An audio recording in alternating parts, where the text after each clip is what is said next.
my God. Can you believe it, boys? We're back and we're going hard as hell. I'm so excited to see you guys. Welcome back. It's a beautiful Saturday. It's a beautiful Saturday, boys. Here we go. Oh my God. All right, boys. Make sure you do me a big ass favor and hit that like button. Very, very important because we're going to have some fun. And I hope you guys have some fun as well because we got so much to talk about. There's so many things going on. We're talking about my boy Asmongold and the whole debacle with everybody calling him gay and his response to it. I thought it was hilarious. I thought it was fun. We're going to talk about that. We're going to talk about the old Jer Bear a little bit because you just can't ignore his crash out yesterday. God, man, it's just wild. It's wild. What the hell is my boy doing? We're going to talk about that a little bit, and we're going to have a lot of fun. Hell yeah, Slaglus. What's up, buddy? And we're going to drink a little bit. I got me some clues. And for every, obviously, as per usual, my drinking shows, every red super chat, or what would it be, 10,000 kicks, I guess, or 20 gifted subs. I don't know. Do a shot of the whiskey. The Woodford. So let's have a fun-ass night. Let's bring old PDH on board. Let's have some fun. She's back. Oh, yeah, I probably should unmute you, huh? Yeah, that'd probably be a good idea. Well, I can hear you breathing and shit when I'm talking, and it plays through it. Okay, anyways. So we're going to have some fun, and we're going to have a good ass time. So make sure you guys get the hell on it, dog on it, like the show. Let's have some fun.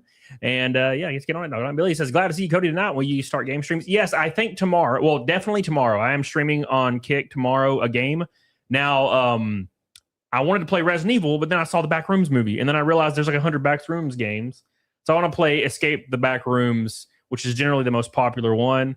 You know, there are some like walking simulator ones. She's breathing. But I kind of want to do the one that's like in your face and crazy as shit. So I'm going to play that on Cake tomorrow, I think. So let's get the hell on it, dog on it. Thank you, guys. Appreciate you. Billy with that orange voice. What are the oranges for? What are the bees nuts for? Bees nuts. Thank you, buddy. I appreciate you. All right. So let's get into the sauce. We're 13 likes away from the beautiful ass goal. And we're up against the beautiful, delicious 624th naked snake in a row, and we're already well on our way. So big shout out to all the boys. And I will say, this is the Saturday gang, Jalbot. It's the Saturday, Julibot. It's the Saturday gang. So do me a big ass favor and make sure you spam some bees in the Kick chat and the YouTube chat. Renee Galars with the 500 kicks already starting us off. Thank you, Renee. I love you. I appreciate you, brother. All right, let's have some fun, boys. Let's turn on the chat so people can actually see the chat. Oh, there it is. Hey, all right. Look at all the bees. Look at all the bees. Oh, my God. We love bees. We do love bees. So, at any rate, let's have some fun. Look at Folly. Ooh, a girl. No. Yeah, we went to the bookstore today and did some stuff. Got out of the house. It was a lot of fun, man. It was a lot of fun. I mean, I don't like bookstores, but I like to watch you get excited about bookstores. Not me, you know? I got these weird, like, it says Imperial Dry, 0 sugar craft ciders. Oh, wow. When you drink it, it kind of like makes all your hair follicles raise up, but it's good. Oh. But it's good. Oh. It's you. like tart. Oh, I would rather die. I would honestly rather die. So at any rate, we're going to jump right into the sauce and see why everybody is so... It's so funny. Like Asmongold, you know, or Zachar. So Asmongold started out, this is just some context for people that already know all this shit anyway. Renee Gallarza has shown PDH some love. Oh, it was 500 kicks. Hell yeah. So Asmongold got Slinging nanners. Is Slinging nanners in here? Oh, that motherfucker's in here. All right, whatever. Now all we're missing is Hate Breed. So basically, Asmongold got his start playing World of Warcraft. Okay. That's what he did. He like did transmog runs and did all these cool things. And that's how he got it. You could do runs of World of Warcraft. Yeah, well, there's raids, there's instances, okay. There's what they called heroics and Lich King and stuff. Okay. Yeah, you just don't like doing those because you suck. I like walking around collecting butterflies. Yeah, she makes me just run around and do quests with her. So I like to start over. As soon as I get to like level 40, I'm like, I want to start over. Yeah, but yeah, we run an instance and she dies.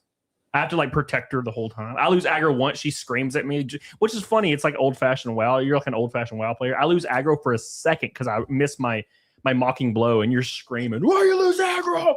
I'm like a smushy, right? Like I don't need to be hit. Like I you know, in severe instances, 3 hits will kill me. So yeah, well, You stop being a bitch. Billy says we should play Escape the Backrooms. It's a multiplayer game. Oh, I know. Minecraft has a mod too. Yeah, that's what I read about it. But I'm probably going to do single player on the stream to test it out and kind of get a feel for it. Thank you, Billy. Juicy Booch. Thank you, buddy. All right, and Renee Galar's over there. Appreciate you. Don't forget everyone, $100 super chat. And we take a shot of the whiskey. I still have this pulled up. Look at that. I like how it has 0 of 10, as if we get that. I would black the fuck out. I haven't even eaten today. I have not eaten. I drank a protein shake. That's all I've done. No. We went to Bojangles. We did, but that was that was at 1. I left my second smoked sausage biscuit in the car. Well, you done goofed, brother. I'm gonna eat it anyway and get sick. All right, let's start the show. All right, boys, make sure you guys like the show. I appreciate everybody hanging out, everybody on Kick, everybody on Rumble, and everybody, of course, on YouTube. I have a homemade fancy lasagna in the oven for when we get off stream. So you guys can get him as drunk as you want. He'll have carbs after. Yeah. It's fine. I'm gonna be just yeah. So Lexington was dead. Oh well, see, here's the thing: is we play a WoW Classic, to get the best feel. What's up, Carify?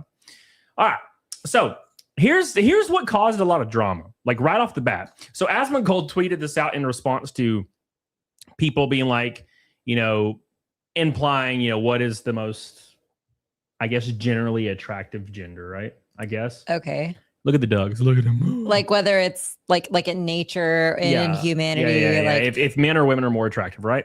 So Asmongold, in his infinite wisdom, and it's funny because I want to paint some contrast. Asmongold's like a pretty gnarly looking motherfucker.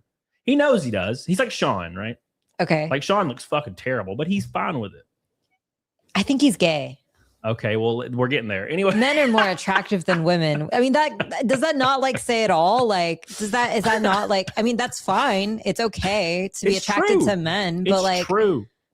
It's just a little weird, is all. Listen, he said men are naturally more attractive than women on average, and that's why women need makeup. This isn't me being gay, which he should have not have said this. It's science. It's science, he says. I promise I'm not gay. I promise.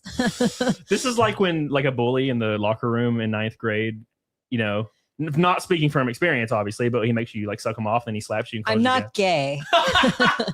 Obviously not from experience. I'm just, putting this out there. No, I've heard stories, I promise. No, but the bully like beats your ass afterwards and he's like, you're gay. Then runs away. That's what this feels like. I'm not gay. I'm just saying. Yeah, that definitely never happened to you or anything. I don't know. Hey, man.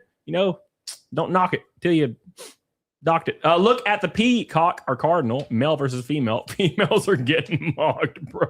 I mean, it's true. You know what's really annoying about this? Okay, so like in nature, like birds, male birds are more attractive than female birds, but there are plenty of other species that are the opposite. Insects, for example, there's several female insects that are more attractive than the males. Male lions are way cooler looking. Yeah. Well, okay, but like black widows, a black widow, the males are like tiny and kind of brownish black, and they don't have any cool markings. You know what I mean? Like there's plenty of instances of either way. It just depends on how the species like evolves. But all that matters is birds, because birds are cool. Yeah. Fuck spiders. Who cares about spiders? He says Greek statues dedicated to the peak aesthetic form overwhelmingly men. So for some reason, unbeknownst to my dumbass. Never mind like the painting of like Aphrodite or whatever in the seashell where she's like totally fucking mid, but like is the epitome of female beauty somehow. Well, female Greek statues always got little guts on them. Yeah, they got little bellies. Apparently attractive. It was not they were just gluttonous is what it was. They just didn't have any hot chicks in old Greek days. Every dude was shredded though. Just how it worked.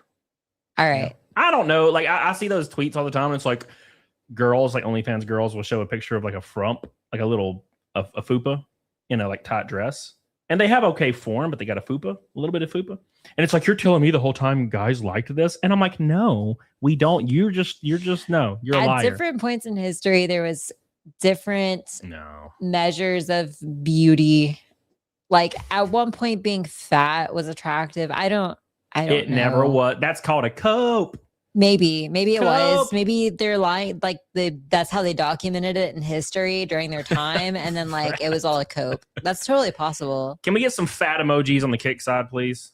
Please give me some fat emojis. We got to mog Jesse. How do you explain like Marilyn Monroe though? She was hot.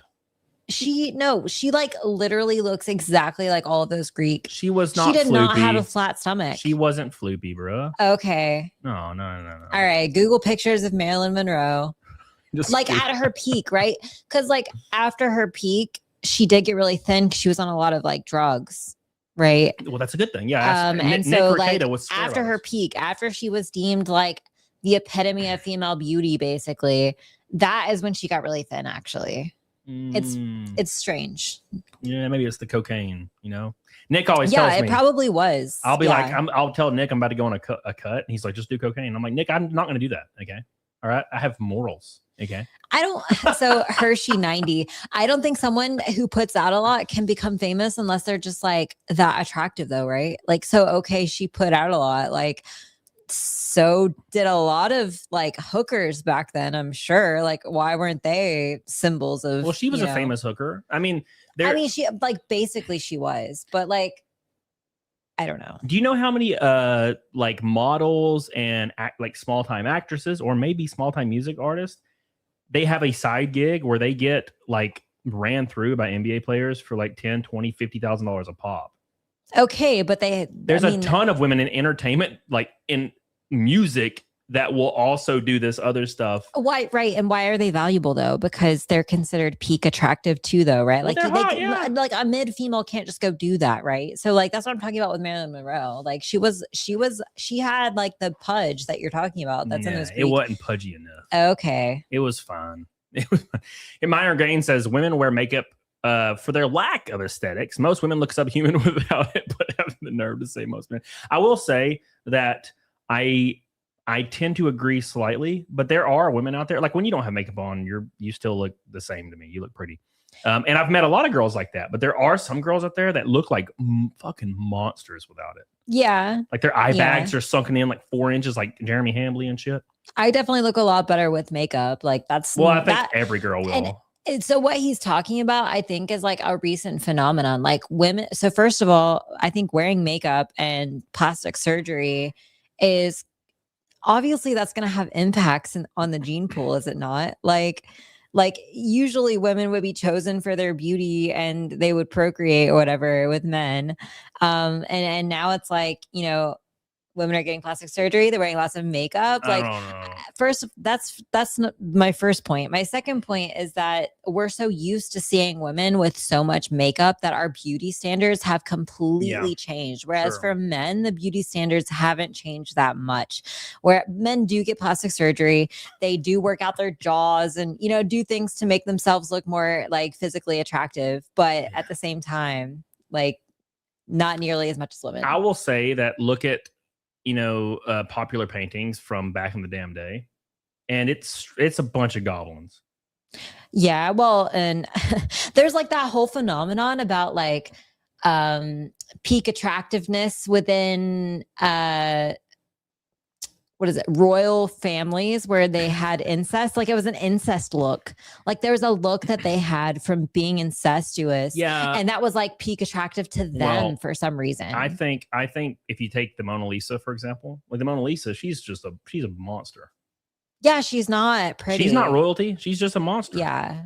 Chai T says it's called the uterine pouch, protective with wounds. I don't need a womb. I don't need the womb, Chai T. Come on now. Don't forget every $100 super chat and or 10,000 kicks is a shot of whiskey. Don't forget. Getting messed up tonight. George says, this is George Stopolopoulos. He said, disagree. Females are desirable simply by existing. They are necessary for propagation of species. Males are the ones who have to compete with each other, and the females are the one. This is a fantastic point. It's a fantastic point. Why all the male birds are so crazy looking, because they had to get the attention. They had to differentiate themselves. They got to look like damn rainbows and shit so chicks will see them. And that's the thing is, and this goes back to, you said an everyday girl can't go out and do that. In most industries, no. But a 5 or a 6 can hop on Tinder right now. Oh, yeah. Dude, I saw a post. I saw procreation is the lowest fucking bar. Okay. Well, I mean, if you watch the intro to Idiocracy, that makes sense, right? But there was a guy, I think it was either a guy or a girl that did a social experiment with Tinder, and they created 2 different Tinder accounts, and they took a very attractive man, like typically attractive dude, and then a straight up fat chick. Looked like her name was Tammy, right? Just fat, guttural monster chick that's not attractive in any way, shape, or form, and she had like 300 matches by the end of the week, and the guy only had 40. So that's the difference. If you're a fat, like atrocious woman, you can go out there and get freaking ran through. It's unfair. You can have sex, yes. Yes. Which, you know what the irony in that is, and I think it actually defines the underlying like psychology behind all of that. Yeah. Is that women do not value sex in the same ways that men do. Like they're not even out there usually to just get dick down. They're usually like trying to find love in a partner and appreciation and like assuage their daddy issues, which is so funny because the ones who value it the most and just want to have all the free sex are the ones who have more trouble with it. And I feel like that is kind of inherent to the overall like phenomenon. Yeah, I agree. But let's see my boy. Tinder isn't a good reference. Leave social media. No, you're right, Prophecy. I completely agree with you, Prophecy. Here's the issue.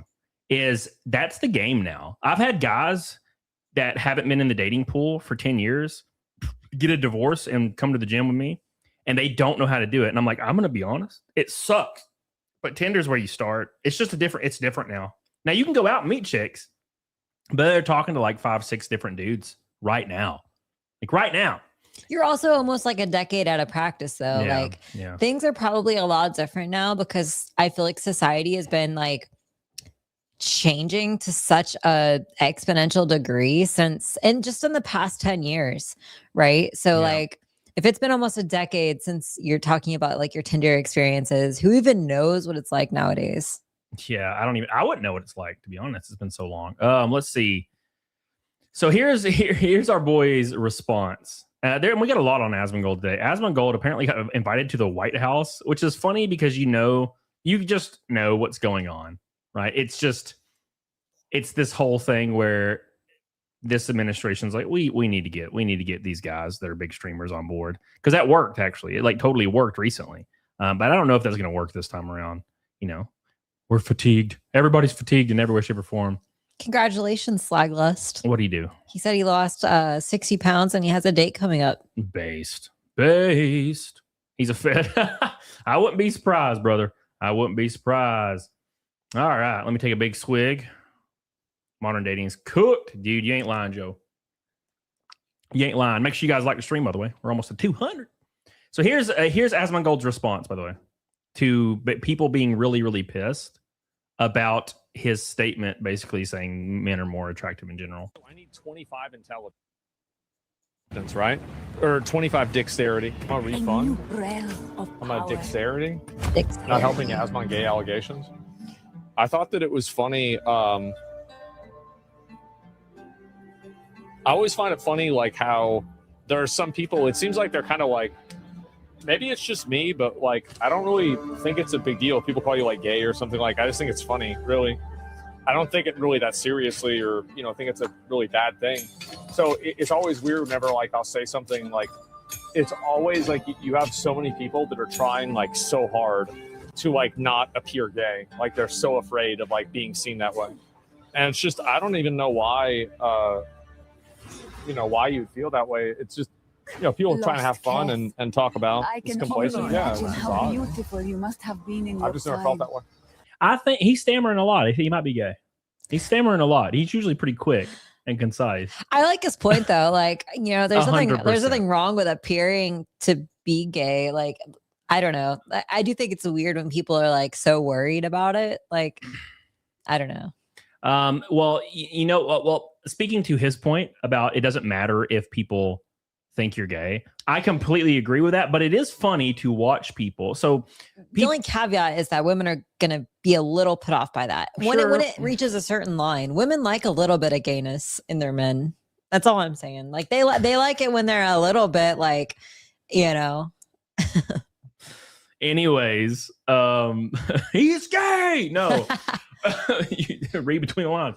No, so here's the issue with what he's saying. It's funny because Asmongold's kind of he's taking the banner along with like Joe Rogan, weirdly enough, to being like a conservative, like the conservative guy online. I don't know if he intends on that being the case, but people would just consider him the conservative, like the voice. It isn't saying a lot because you get considered conservative online for having any Yeah, right. alternate view Yeah. to the left. 100% agreed. But they consider him like, you know, the conservative guy. Okay. And the funniest point about this is everybody's calling him gay, and it's specifically coming. A lot of it is coming from people on the left, and they're using gay as an insult. And it's hilarious that we're back to the point where now people on the left use gay as an insult. When why would you use gay as an insult? I thought that was right. Why would gay be an insult to you? Yeah. Like Hassan Piker called him gay the other day, and I'm like, I thought gay was cool. Yeah. Is gay bad again? You're using it as an insult. confused. Doesn't make any sense to me, you know? But no, I've never had that issue either. Like if somebody calls me gay, I'm like, yeah, well, ain't nothing wrong with a penis. You know? I have a brotherly bond with some of my guy friends that I could never recreate in like with a woman. You know? Yeah. It's just how it is. Is that gay? Maybe. No, that's not gay. Would I make out with him? I don't know. It depends on what he looks like. That's like who is that? Oh my god, the actor who did Hidalgo and Lord of the Rings, method actor. I'm bad with names. Hidalgo. Yeah, he's like Who is he in Lord of the Rings? Aragorn. Oh, it's Viggo Mortensen. Yeah. Yeah. No, he like kisses his friends on the mouth because he says that like he has a very fluid interpretation of like what certain things mean. So what you're saying is become friends with Viggo immediately. If you want to kiss him on the mouth, which everybody does. Yeah. So I mean, look, I don't mind if people online call me gay, but I'll be like, well, I've kissed Aragorn on the mouth. yeah, like that would be such a flex. In real life. Such a flex. Matt Fauchen, what's up, buddy? He said, just do things you like. Go to Ren fairs. If you like, I would not go to the Ren fair in Minnesota or in Wisconsin. Now, to be fair, He's been banned. We can go now. he's been It's banned. fine. You can go. Yeah. So Jeremy Hambly was banned from all of the Renaissance like entertainment groups countrywide Ren fairs. What a dumbass. Do things you like and maybe you'll find somebody. Yeah, you're right. Card shops is a great idea. But I will say this, Matthew, keep your standards in check, because if you go to a card shop, there's going to be one girl that's decently attractive and she's dating the most attractive guy at the card shop. It's not going to be plentiful. It's not going to run us over. You know what I'm saying? Billy says, I also saw that Stop Killing Games passing in California. I saw that as well, Billy. Thank you, man. Press F for 10 jewels. Thank you guys for the jewels. I see all the jewels. My boy David's dropping jewels. Thank you guys. Appreciate you. Keep in mind, every $100 super chat is a shot of whiskey. Are you sure you need a shot of whiskey? You had a really hard time saying that. I haven't even drank yet. I've had 2 sips. What's up, Rhino? I saw Rhino in chat a minute ago. He's the GOAT. He's the GOAT. So yeah, so Asmongold's like, hey, I don't give a damn. You know, call me gay. That's fine. And I don't mind. Like that's kind of how I feel about it. You know, call me gay. Like it's never really bothered me. But he also kind of had a really interesting time delivering that. You know what I'm saying? And that was very interesting to see. Like his delivery, he was like, I don't know. I'm like, bro, dude, fuck it. Who gives a damn? You know, Jeremy, gay. It's all right. No, Raging Rhino. Oh, Raging Rhino. He's Australian as hell. It's like disgusting. I was trying to read the other day, but sometimes I need like background noise while I'm reading. So I turned on this like romantic comedy on Netflix, and it was an Australian one. So they all had Australian accents, and it was like really funny to watch. It was like a serious romantic comedy, but none of the serious scenes came across serious because they were like, no, you know what I mean? Like it was not good. Yeah. I had Sydney Watson on the other day and she said that shit. And I was like, oh, why do you guys say it like that? It's no. It's like one syllable. You make it like 8. No. Like, there's no reason for it, Rhino. No reason for this. All right, let's continue. So then immediately after this, after saying, I don't care if you call me gay, he is invited to the White House. Apparently, they found out he was gay. So they're like, yeah, let's invite him to the White House. Obviously, get the quota in. See, we have gays as well. The Tech Wookie says, thanks for messaging me back on Instagram, buddy. What's up, buddy? It's all good, dude. Of course. I appreciate you, brother. Appreciate you. All right, let's continue. Here we go. Oh my, they're watching. So I got invited to a very, very big event. I'm not sure if it's going to happen. I bet I know what this event is. It's the concert that Bret Michaels dipped out of recently. It's called something 25. What is it, Sean? Do you know? So they're doing this like big event at the White House soon, and all these like music artists have pretty much turned it down. I bet that's what this is. They want him to come up there and be all scrubby. The 250th, yeah, the 250th.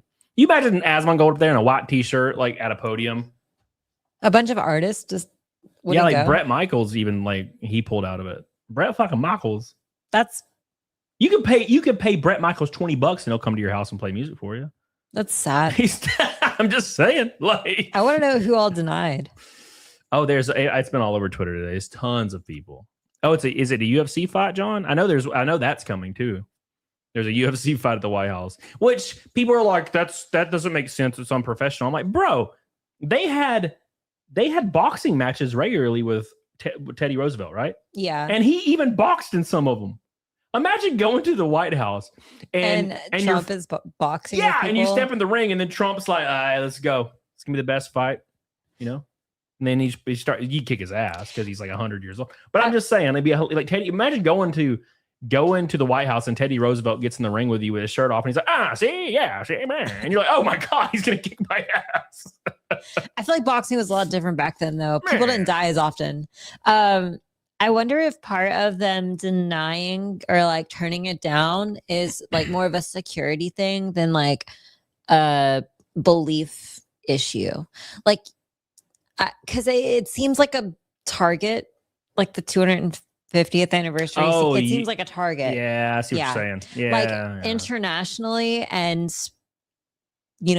party based. What if you were Bret Michaels and you're on stage and you're like, Rose on a Thorn? I forget the name of the song. Ain't nothing but a good time, right? Whatever. And then you just get shot. Why doesn't he invite Seal? He should invite Seal. I love Seal. You could land a fucking plane on his little like open pores on his face. They're big as hell. I haven't looked at Seal in a really long time. I don't know. Bro, he got in a fight with a tiger or something. Hershey said, didn't one president kill a guy? Yeah, it was Alexander Hamilton, right? Had a duel with somebody and killed him. Yeah, Alexander Hamilton had duels with a lot of people. Apparently, he was buried with like 20 bullets still in his body. Like when he died, finally. And now we have 35-year-old men who still live at home, and their parents are going to kick them out. And they're having like anxiety attacks because they have to go get an apartment for $700 a month. Yeah, it's wild. And you had fucking presidents back in the day just shooting bitches on the front lawn of the White House. Yeah. Beast. What happened to us? I don't know.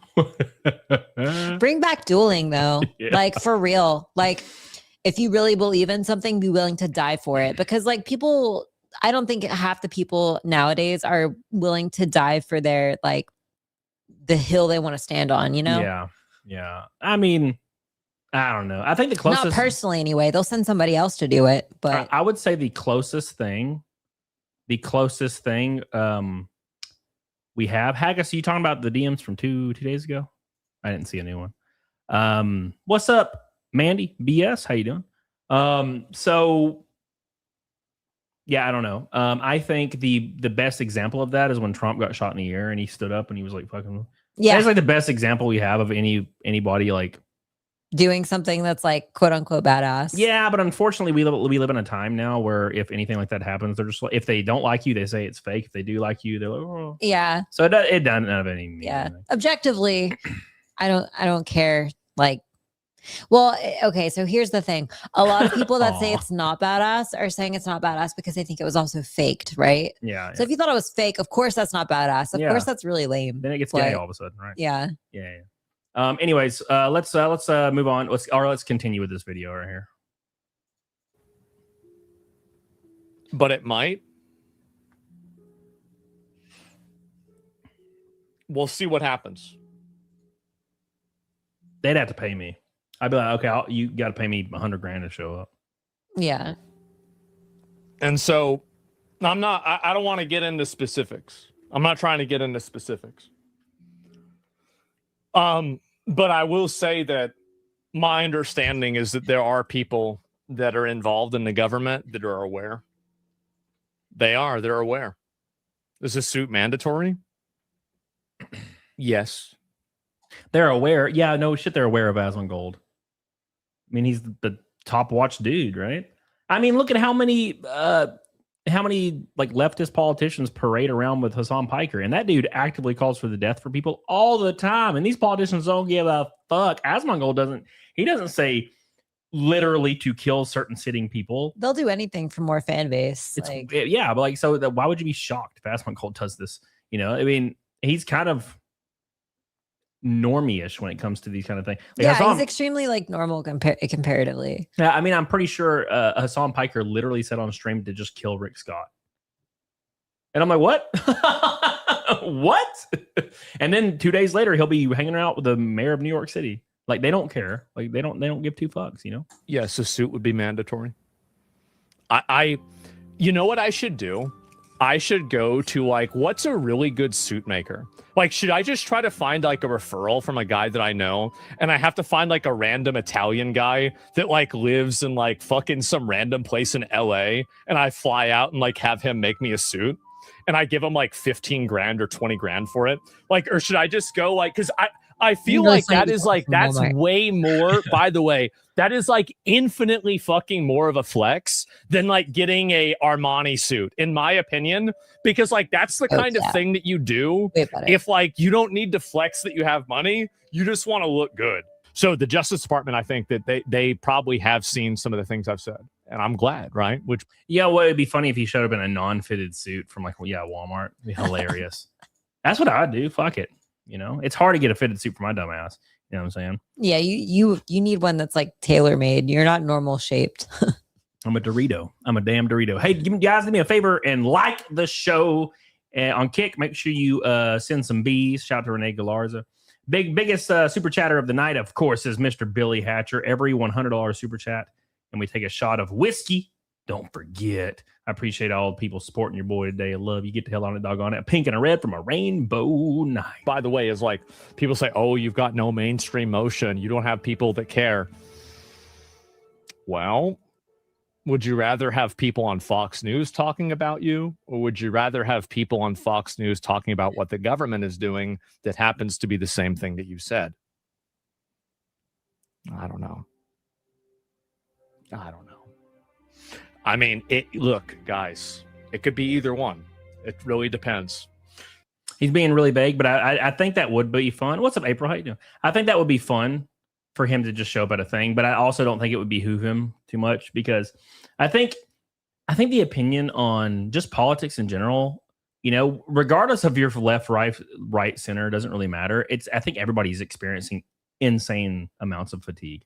Insane. Every single like political streamer that was getting 1,000 concurrent 6 months ago, they're down to like 100, bro. Yeah. Even just thinking about it makes me tired.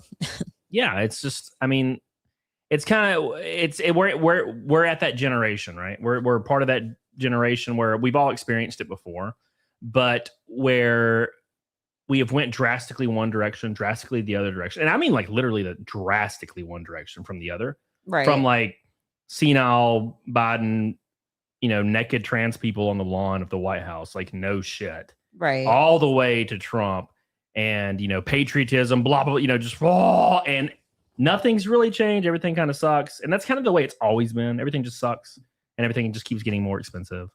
And I think everybody's just feeling a lot of that fatigue, because a lot of people feel a lot of passion around these subject matters. And then they put a lot of work into it and nothing happens. And they're like, well, am I wasting my energy? Right. Yeah. Especially the people that were like fist fighting ICE. Imagine how they feel now. Yeah. God, they're probably, God, that was stupid as fuck. You know what I'm saying? But that's just how it is, man. That's where we're at, dude. That's where it is. Sean says, can we get the Hassan rap? I will play the Hassan rap as soon as we hit Nugget Snake. There you go. You got a double goal, Mr. Sean. Hope you do well. Hassan rap. Billy says, I'd like to see a fight between Jer, Hassan, and Asmongold. Would be fun to see them fight. Unfortunately, I'd have Hassan to would beat all their asses. Yeah, you know? for sure. Yeah. Hassan has a lot more muscle mass and is probably a lot more nimble. Wait, is talking about the Quartering when he says Jer? Yeah. No, I don't know. I think that Quartering would win. What? He's got more mass, man. That doesn't, a lot more mass. He has a lot more mass, but it's, I mean, look at when Boogie fought Wings or Redemption. He just couldn't do it. That's different. That's when mass starts being a negative.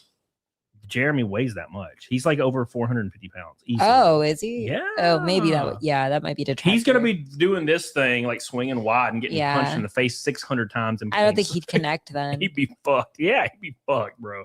If he was just like 250 or something. Yeah. I don't know. Thank you. Cucumber says Quartering would use the self-protective feces. You ain't lying, brother. He'd be smearing it all. That he might win that if he did that. If he did the monkey thing and just threw shit at their faces, that probably would work. Oh my God. All right. Let's continue. So our boy's getting invited to the White House, which, to be honest, and now I gotta preface this with I haven't been following stuff very closely as far as politically, but I think there's going to be a little bit of desperation coming around, right? Because again, like I said, that fatigue's really setting in, and everybody's losing ground in every single avenue, right? Right. So, I mean, I'm going to bed at like fucking 1 a.m., 2 a.m. I mean, this is getting bad, guys. Like on my day off, I washed my car and I did lawn work. he's being sarcastic. I go to bed at 5, brother. You know what I'm saying? Fed the birds. And I'm stressing out, boys. I'm stressing out. What's going on? Like we gotta do something about this. Like I have to, like, I don't know. I don't know what I need to do. It's gotta be something. I gotta figure something out. Expiring? I guess so. And become a eunuch? Fuck it. I guess so. Damn Unc got them old. You know what? This is my thing, and I think PewDiePie did this, and I think this is actually probably a pretty lucrative thing. Cucumber says midlife crisis. I mean, I know it seems crazy, Cucumber, but he's only 36, man. I mean, I guess it technically is midlife. Yeah. But like, he's only 36. You know, he's my age. We're the same age, and he does look pretty rough. But he's different upbringing, I guess, different lifestyle. But at any rate, I think PewDiePie probably was suffering from this extremely. I think he was starting to feel insane amounts of stress, and because being a creator who's getting an audience that's kind of unfathomable, once it starts getting really high, there's this weird stress that just comes with it, you know? And I think PewDiePie was like, fuck this. PewDiePie literally left for like a year at one point. He's like, he moved to Japan. Then he started doing like vlogs with his wife. Yeah. And then he announced just recently that he's stopping that now. And he's just going to, like, the next 10 years, raise his son in peace. And I'm like, well, yeah. Based. Like, now, why wouldn't you? He's made millions and millions of dollars, right? So fuck it. Yeah. You did. If I made 30 million in a year on YouTube, my YouTube frequency would drop by like a 20th. It wouldn't even have to be 30 million. No, I'm just saying, I'm just giving a number. But like, I mean, 1 million wouldn't be enough. I'm just saying like 30 million. Yeah, I'd be like, I'll stream a couple times a month, maybe. And then I would just fucking disappear. Be traveling. That's what I'd do, brother. I imagine Asmon slaps a lot. Slaps what? What the hell are you talking about? What the hell are you talking about? Slaps a lot. Shit. All right. Bro cashed out and walked away. That's what I do, man. That's what I do. 100%. And all that. So Asmongold and Hassan finished their streams yesterday at the same time. And they both had finishing messages, closing statements that are apparently very contrasting. Let's see what they are. I will promise you guys that I will never, ever, ever get tired of making things worse for them. I will never get, and whenever people think that it's too much, whenever they think that you're going too far, I will say we are not even halfway done. Like, I promise I will never let you guys down. I will do everything that I can to do whatever I can to these people. I don't like them. I don't like them. Somebody's got to do it. And I appreciate you guys that, all of you guys that are against these people on social media. Like, you guys do a lot. I think it's important to make the environment for them as unpleasant and unwelcoming as possible. And again, keep in mind, that's the way that they would do. Like, I'll continue making the environment for them incredibly unpleasant. But I'll be back on tomorrow. I might start earlier tomorrow. There's like a 10% chance of that. I don't want to. I have to say, speaking to that, it's really funny because look at that fucking freeze frame. It's very honest. It's honest, but it's also funny. And it's funny because there are people that can be trolled and people that are not able to be trolled, But once you get to a certain size, people won't stop trying, and they'll just keep failing forever. Asmongold's one of those guys that you can call him whatever you want to call him. You can bring up a stream where his room is dirty. You can bring up a stream where he says, I don't care if you call me gay. You can bring up anything, and he'll just be like, yeah, that's cool. That's what I did. And then they're like, oh, okay, well, you're bad. And he's like, yeah, I'm bad. And they're like, oh, okay. And then they just block him. There's nothing you can do. But then you have somebody like Jeremy Hambly or somebody like Hassan Piker. If one tweet blows up calling him like a bitch, he crashes out for a week over it. And it just feeds 10,000 more trolls to be like, I want to get him to crash out. I want to get him to crash out. We're going to pull up a clip of Jeremy Hambly here in a second where he crashes out over a guy asking for the ingredients on a coffee bag. Oh my God. He fucking crashes out. It's unbelievable. You know what I'm saying? Yeah.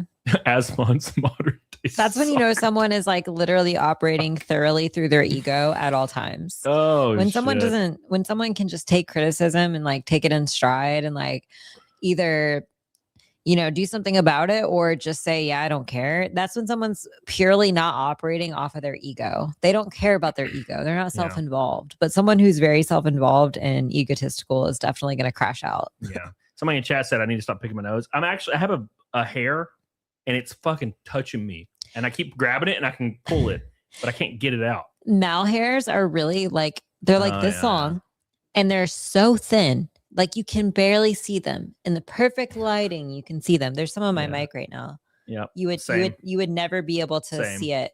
They're so fine. Yep. And you'll notice this tiny little hair in the corner of your eye and you'll pull on it and you'll feel it come from behind your eyeball.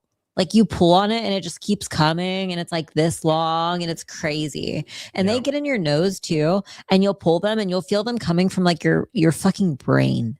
Right. So you'll pull and it's just like. Yeah. And by the way, for anybody wondering what the hell she's talking about, Mal hairs are my dog, my husky. His name is Mal. And he's a long haired husky. He's a woolly husky. And his fur, I'll go to California or something and I'll find one of his hairs like in the bed. You can't even see it. Yeah, they're just white. They're just white hairs. All right, let's see how Hassan responds at the end of his show. Who lead you down a pit of despair, to be sad, lonely, and angry all the fucking time. I want you to be angry at the right things and use that anger and resentment for designing a more productive future for yourself and others. Right? That's why I always urge you to touch grass, urge you to be normal, urge you to go out and fucking organize in your communities, organize labor unions in your workplace, join the DSA, go out and door knock for candidates, right? Phone bank. That's it. I want you to be the best possible version of yourselves. And on that note, ladies and gentlemen, I will bid you adieu and I will go hang out with friends and family. He wants you to be an activist while he sits on his stream. I can't stand it. I can't play much of Hassan because fucking Art the Clown will leave. He's like, I fucking hate him so much. And I'm like, I get it. I totally understand where you're coming from, brother. I also don't care for him. I'm going to be honest. But I also like shitting on him a lot because I feel like he deserves it more than a lot of people do. You know? He's like the thin Jer. Yeah. He's the thin, like a little bit more intelligent Jer. He's a smooth talker too. Like one thing that really bothers me, and it's something that like you can't help, is that some people are really good at talking. They're really good at articulating their points. And unless you're informed enough to poke holes in it and understand that like it's not a good direction or not a good point, you're going to believe it like hook, line, and sinker. And it's really frustrating when I hear people that are good at talking like that I know don't have like people's best interests at heart, like truly. Oh my gosh. It's Butter Dick Jones. There is no thin Jer. There is only fat Jer. All right, fat Jer. Let's pull up the Jer portion. It's hilarious. Got it. He's such a sassy little bitch. I love it. I think I love him. I'm gonna be honest. I think I love him. I think I love Jer because when he gets like pissed, he gets so sassy. Like when I get mad, I get really stern and direct, and I don't break eye contact. Yeah, it's just how I am when I'm mad. He does this like sassy little like 13-year-old daughter like bitch thing. I'm a girl, so I cry when I'm really mad, and it's not fair. He's just like, yeah, like I'm the best. Okay, like you don't, I'm just saying, Like, I'm the best. God, that's pure ego. I hate that. He'll be like, bro, like so basically what happened is somebody asked for his code to buy coffee, his discount code. Okay. And what they were saying is, can I get your code because you can buy them at cost because you're the owner of the company? That's what they're saying. But how he took it, because he's used to getting fucking trolled to shit and back, is, can I get your code because you're an affiliate for this company? It's like drop shipped. It's not your company. He loses his shit. He's like, what do you mean a code? It's my company, dude. Like, I own the company. Like, what do you mean? Like, it's my company. Like, I own it, bro. Like, like he's like starts crashing the fuck out. All right, I need to see this. We're pulling it up. We're pulling up. Don't forget, boys. Everyone, $100 super chats. A shot of whiskey. Who's going to be the first one? Don't let it be Billy. No Billies. We're done with Billy. Billy's a bitch. But I appreciate you, Billy, even though you're a bitch. Thank you. Thank you. Oh, all right. Big shout out, by the way. Big shout out to Shadow, like, who joined my random stream the other day and dropped like fucking 30 gifted subs and 10,000 kicks. What a monster. Thank you, buddy. All right, here we go. He said to never shout him out, but I'm doing it anyway because he can suck my penis.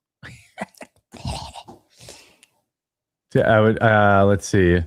I would never follow. I would never buy Candace a mansion. Well, that's good.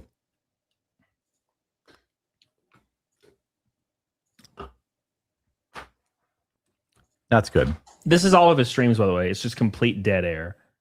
He just looks at the chat and just sees for like 3 hours and then poorly reads articles. It's hilarious. What ingredients? Sounds when he like smacked after taking a drink of his drink made me want to vomit. Like made my stomach turn. I don't know. It's something very biological and inherent. I don't know.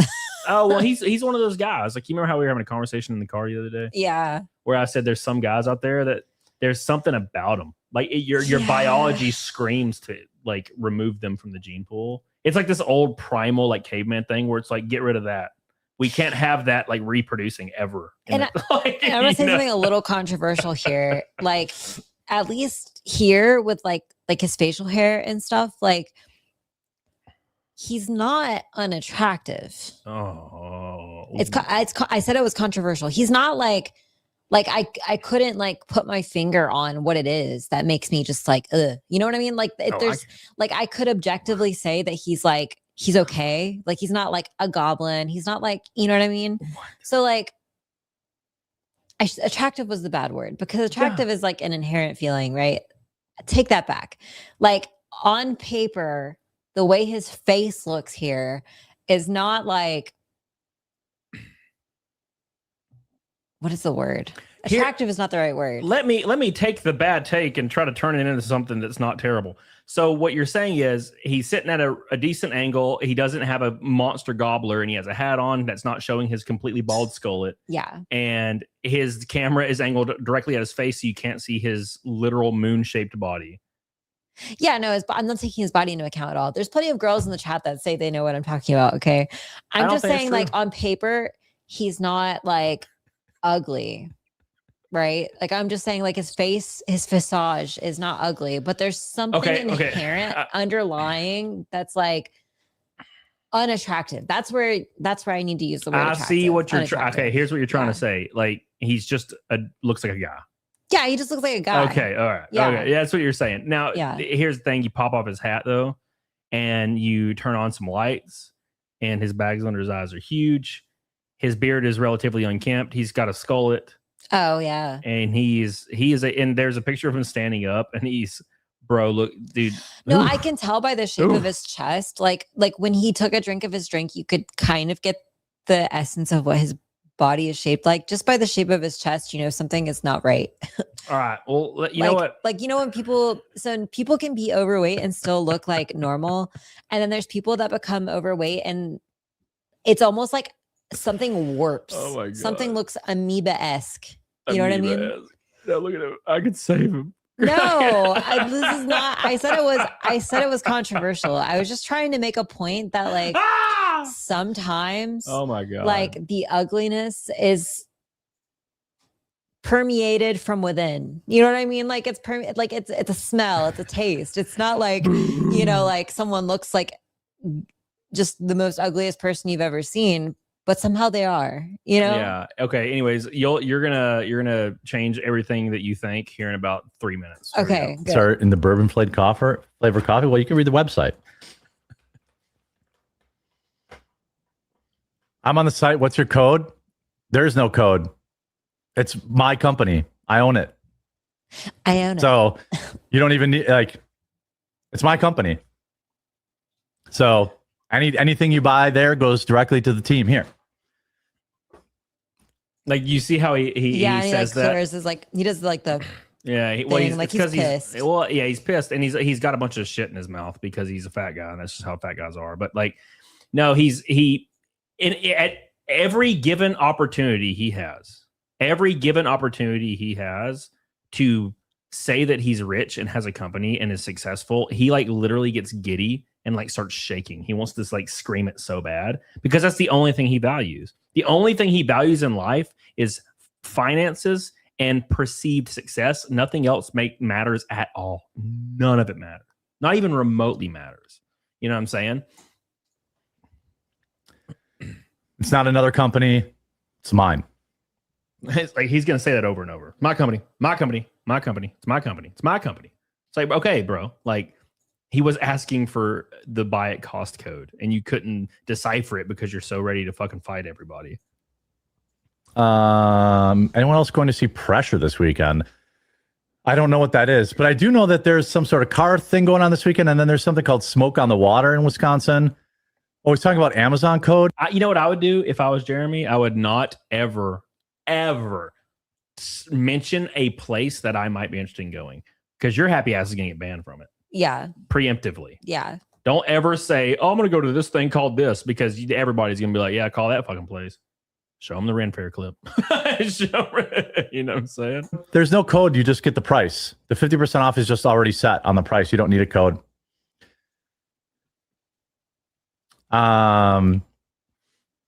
It'd be. See, I was looking on there. I don't see a list of ingredients for that one. Your son has serious. Well, you can email me. I know why you're asking that question. So, I believe on this same day, like this morning, the morning of this show, he reactivated his Twitter, so he's back, which probably means he laid down the fireball. You know, like my boy Darakuda, he started slamming the fireballs. Hopefully not the Apple ones because they're terrible. So he reactivated his Twitter, and as soon as he streams, he's in that weird bitchly mode, like that fighty mode. Probably because he swigged a few of them fireball bottles down. Now he's pissed. He's pissed. You know, Rodney says, "Isn't Jeremy Cody's older brother?" Well, yes, of course. He's my older, much fatter brother. Actually, Jeremy, you guys do look like you could be related. Do you feel better about what I said earlier now? No. This is just bad take, Jesse. Not. He's sexy. Well, it's not a good stream night unless I make several bad takes. Okay. Something about his round, disgusting body. I just fucking love it. Call me Jeremy. No, oh, he will do that. You can't say that. He will be in your DMs in 2 seconds with his picture of his gut and shit. Will he buy me goats and chickens? Look at my I don't know. Oh, he fucking and like will. 5 acres. He will. All right. That's well, what he okay. does. All right. All right. Call me. Like, Jesus. Buy me some chicken. Just get him to sign a check to you. You'll be fine. You don't have to do anything else. $300,000 check. Send it to me, and you may get a titty, like a left titty. That's a steal. That's a steal. Yeah, send you a left titty. Give me $300,000. Jeremy, but he'll pay for that shit. Look at him. Look at his face. He'll fucking pay for that. Oh, that's you funny. need to like that. The face he's making right now would make a perfect meme for several things. Well, there was one that Hotep posted of him. It looked like he was like just coming buckets, brother. Coming buckets, brother. All right, boys. Yeah, maybe we don't need to take Red Boy shots. No, I You're think Cody's gonna need a shot by the end of this. Look at Jeremy's jawline; it's so sexy. All right, you can't even see it. It's a farce. But there is, it's just coffee beans and flavoring. That's what it is. So if you have a specific thing that you need me to check, that if it's a part of the flavoring, you can email me and I will check. happy to do that. Just dead air. Just fucking dead air. Yeah. Let's see here. Pressure. It's a World War II movie starring Brendan Fraser. Oh, he's talking about what's my code? Yeah, sorry. I can't. Yeah, so he just lashed out for a solid 2 minutes of this guy joking about his code. You know? Yeah. Jesse's going to drive Camelot to drink, whether he gets paid or not. What? You ain't lying, brother. You ain't lying. I No, missed it. me and Jeremy aren't very different ages. Jeremy's only 42, right? And I'm Okay. 36. Jeremy looks rough. And if I was, you know what I would do if I was Jeremy? I would just fucking take my hat off and just be like, you know what? Fuck this. Taking my hat off. Gonna be bald as hell. Yeah. Just look awful. Or like, hair plugs have come a really long way. Doesn't he make a lot of money? Why doesn't he have hair plugs? Well, here's the issue: is he's the personality type that doesn't do anything to better themselves. You know, he'll never go to the gym. Are you fucking kidding? He'll never diet. Are you fucking kidding? He'll never quit drinking. Are you kidding? He's the ultimate glutton. He eats as much as he possibly can fit in his body without throwing up. He drinks as much as he possibly can without throwing up. He goons as much as he possibly can, until he's just chafed to the max. But didn't you hear him? He has a coffee company. That's true. Yeah. Just drink it all night. And that's what I'm saying is, here's my point, is there are people out there that are extremely gluttonous, like in every way, shape. That's what gluttony is. It's no limits on sexual depravity, no limits on alcohol consumption, no limits on drug consumption, no limits on food consumption, no limits on full on everything, hedonism. everything. Yeah. Just fucking, and that's what he is. That's what he is. And I imagine he smells like a warm fart 24/7. Oh, he does. Yeah, he does look like he smells a little. Yeah. Gregory Lieber says Jesse's love. You don't look like you smell, but you do. So Gregory Lieber says Jesse loves a flabby beef side of a man.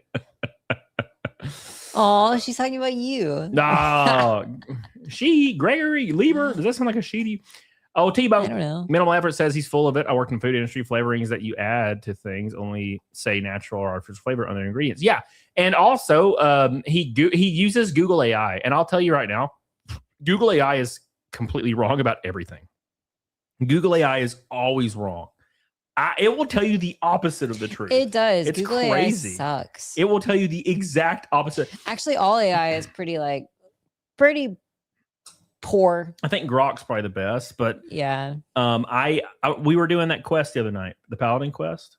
Yeah, and it straight up told you something wrong. Yeah. Yeah, so I knew what I did to do it. I went and got the Tome of Divinity because I'm a human, on the Alliance, our Alliance characters. Right. And I was like, oh, you just go get the Tome of Divinity. And then Google AI was like, yeah, just go get the Tome of Divinity. But what they failed to mention that it's race specific. So Yeah. you have to go to fucking Azura's Watch. And I'm like, Yeah. this is some bullshit. It lied to me. It lied to me. And it's always lying. Thank you. I appreciate your mental effort. Love you, buddy. Greg Liebert says correct. I was talking about Cody. Oh. Thank you, Greg Liebert. Travis Patrick says courting goons until he turns into an animated cartoon. Boom, boom, boom. Thank you, Mr. Travis Perrick. I appreciate you, brother. Don't forget, every $100 super chat is a shot of whiskey. Don't forget, it's a Saturday. I am on my second claw, though, so we're having a good time. AI's asshole. All right, let's continue. Do that. I buy my own coffee because it's just, I get it faster. So I use a special, store owner's code for that. But sorry, I can't give that one out. Look at him. He's such a piece of shit. I love it. He's such a piece of shit. And he can't hide it. It's so beautiful. And it's weird because the casino guys have him on the robes, bro. He is literally the personification and embodiment of the meme with the smiling mask, over the crying face. Oh. That's him, bro. He's just seething.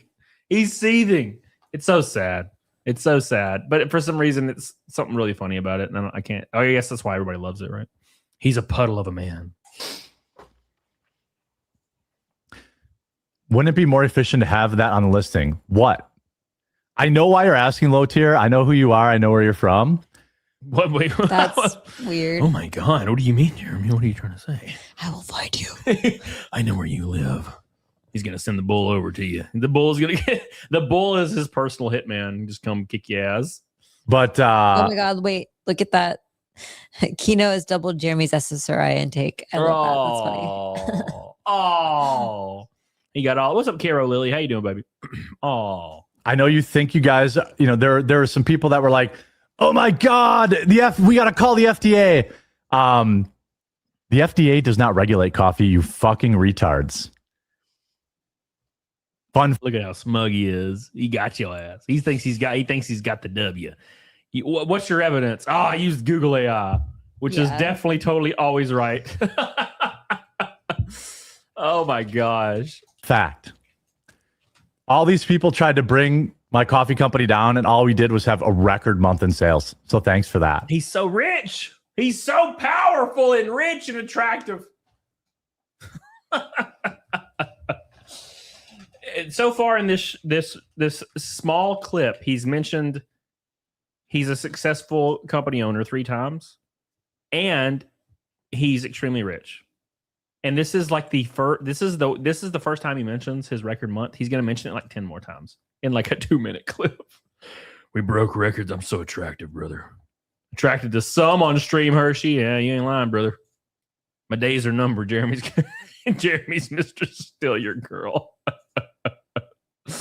Oh fuck, Jeremy! How could you do this to me? All right, Jeremy's gonna Ricada. He's gonna Ricada, Jesse. All right, here we go.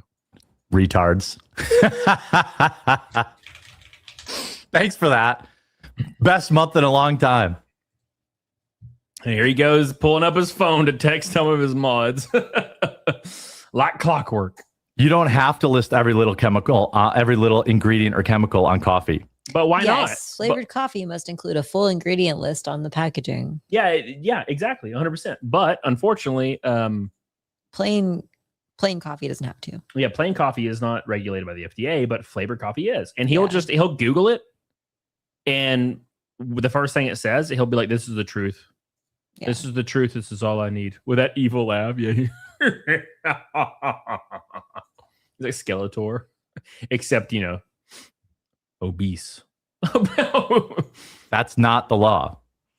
I know people on the internet think they understand how it works, but that's not how the FDA actually works. The FDA does not regulate coffee, you fucking morons. God, he's such a smug motherfucker, brother. Look at him. Look at him. He's readjusting his roles. Which is really funny because like the FDA, like you can literally Google, the FDA treats coffee as a food product. That means it must follow FDA labeling requirements and laws, especially when sold in packaging. But not every coffee product needs the same label. Yeah. Rest in peace. Rest in peace. You can't unhear it, Rob. We had a record month, you retards. I'm so attractive. And then if you roast, pack, or distribute coffee yourself, then yes, you must register your facility with the FDA. Notice how he says nothing about the flavoring X. 100%. You're right on the money, buddy. You're right on the money. He didn't even read the next sentence. Yeah. That's how it works. That's the issue. He doesn't even understand because he doesn't own a coffee company. He pays someone else to repack coffee. That's what the theory is. Oh, it's Jabba the Hutt. Like, yeah. Jedi. He weighs about as much as a Hutt. That's for damn sure. Do you know anything about the Backrooms movie coming out today? No, but I want to see it. I hope it's not disappointing. Usually A24 is I have to say, if Jeremy ever gives you advice, if Jeremy ever gives you advice on Jambly, if he ever gives you advice on any kind of media, don't follow it, because Jeremy is a normie that somehow made it. He's an extreme normie that somehow made it. Like his, it's very rare where you see somebody with very apparent low IQ, very, very apparent low IQ, being able to make it online, right? Because one thing's for sure. I mean, you can look at Asmongold and know that Asmongold, it's got a lot of goofy shit, like shit wrong with him, as far as maybe cleanliness or things to that nature. But you can tell he's a smart dude, right? Yeah. You could say that about Hassan Piker, maybe. I don't know. I feel like he's kind of dumb, but you could say that about Hassan Piker. Jeremy is absolutely brain dead. I think he's and unironically, he's a very, very stupid individual. So yeah, don't follow his. I feel like he's very mid. Yeah, don't follow his opinion on when it comes to media or movies. Okay, because he's not going to be insightful. He's not going to be intuitive. He's not going to be able to break things down for you in a meaningful way. None of that matters. There's not going to be any meaningful discussion about what does this movie mean? What is it an allegory for? What am I supposed to feel? What am I supposed to feel afterwards? Jeremy's going to be like, it was cool. And, yeah, like, I don't know. The main character was black. I don't know. That's what he's going to say because he's fucking retarded. Like for lack of a better phrase, he's fucking retarded. I mean, you're just using his own words. Yeah. Where'd you go? Junior Williams says, how did this imbecile win a Rumble contract? I tweeted that like a week ago and it went fucking crazy because I think that's probably the most unbelievable thing so far on the internet is how Jeremy got millions of dollars from Rumble. Like he was able related to somebody. I don't know, but the one thing's for sure, it's hard to really decipher what actually happens here because he grew up extremely wealthy. Okay. So something there, maybe there's something there. Maybe there's some kind of nepotism element there that we don't really know about because we don't know the full picture. But he was somehow able to siphon millions of dollars from Rumble, and he has zero talent in any way, shape, or form. And he's fucking awful to look at, and he's awful to listen to. Yeah. And he was able to siphon millions of dollars, right? Like I had been in conversations with Rumble several times, even the CEO, and I couldn't like get anybody to budge on anything. It was almost like I was talking to an AI prompt. It was really weird. But it somehow Jeremy's like, I'll fit $5 million or I walk. And they all start pissing their pants. Yes, sir. Yes, sir. 5 million for you, Jeremy. Yes. And he's like, oh, gotcha, bitch. And I don't know how that's possible. But hey, man, fucking lucky him. Good work on that front. We should all have Rumble contracts. Like at this point, right, Richard? Let's give Rob one. Cucumber salad. There's another one. Rumble contract for you, brother. Let's go. You know what I'm saying? Let's go. All right, let's continue. Don't forget, boys, every $100 super chat is a shot of whiskey. Who's got the first one tonight? I appreciate you guys so much for all your love tonight. Thank you. Billy's the top dog today over on the YouTube realm. And we're almost a third of the way to Naked Snake with a little over an hour left. Get on it. Dig it, dog on. Melanie Mac has Stockholm Syndrome. No. Oh, no. No, William, no. Does he pay him, you think? I mean, maybe he does. You might be right. I don't know how that I don't know how that, what is the word? What is the word when you have a dynamic, I guess? I don't know how that dynamic works when you have like a bull and you're a cuck. I have no idea.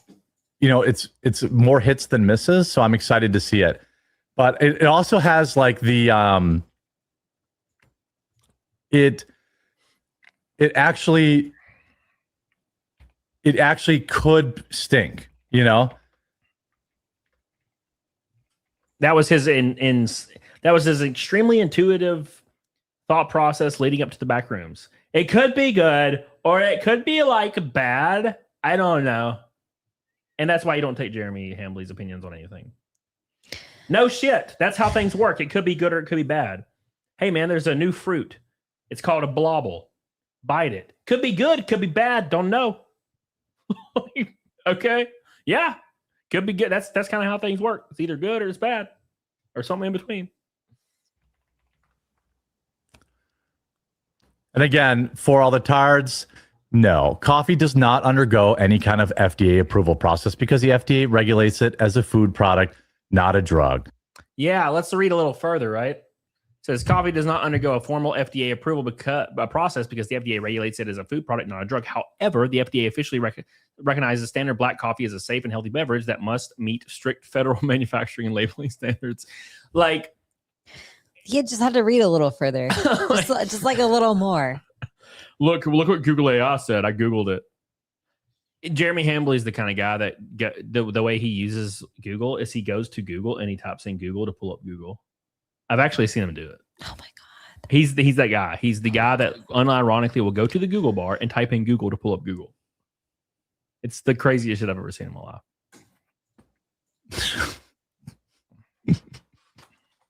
Why is he like? And it's I watched a documentary on the internet. laughing about it He's just as he's wrong. this is the part where he's the perfect encapsulation, the perfect encapsulation of that meme with the smiling mask on the crying face. Product, right here. not a drug. Watch him. Watch him. I watched a documentary on the internet.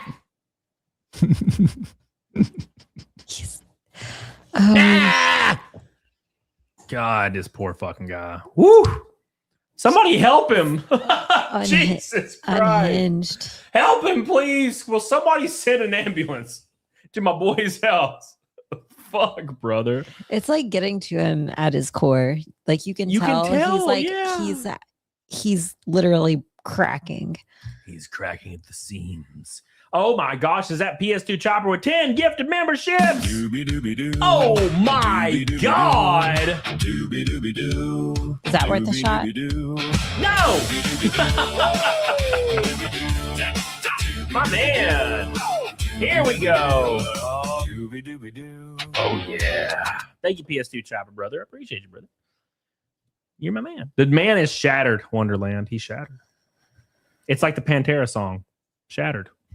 Shattered. But thank you, buddy. I appreciate you starting us off with the memberships tonight, Mr. PS2 Chopper. I love you, buddy. Love you, man. Appreciate you, man. Oh yeah. Haggis says, "You sure he's not a wokey? They act like that." No, you're right, dude. Like he acts like that. Drex's unused Baldo on Rumble with a bunch of Rumble rants that I've not seen because I'm a bad friend. He says the issue is if you're mildly attractive, dress well, smell good as a dude, people think you're gay. Legit had a chick I knew at the bar I worked at who apparently thought I was gay for over a year. Till her friend said something to her and she was like, "Oh, I know him." Called me over and asked. 4 hours later, I'm blowing her back out and her friend is taking my buddy's virginity in the next room. Downside is the friend got so blackout drunk she threw up all over my buddy. So thankfully, that meant I got bailed out. Nice girl and all, but awful head game. Oh, thank you, buddy, for your $6 Rumble rants, man. I appreciate you. Always also says Jared got his Rumble contract because when they launched and were getting hammered by YouTube, he was advocating for them and one of the first big YouTubers to dualcast every video. Well, shit, I'm not a big YouTuber, but I've been multicasting Rumble since like 2022. You know, I've been very close to having like a deal with Rumble like 8 times, and it just never pans out. Junior Williams says, "What are these weird schizo Beavis Cornholio moments from Jer word repetitions, incoherent rhythm sounds, head jerks, and cringe dancing?" Well, he blames it on what is he blaming it on? He blames it on Asperger's. Who does? Jeremy. He has Asperger's? He said that, I believe, to Sydney Watson one time that he has Asperger's. I don't know. No way. I don't know how true that is. I mean, he does seem like he has something wrong with him.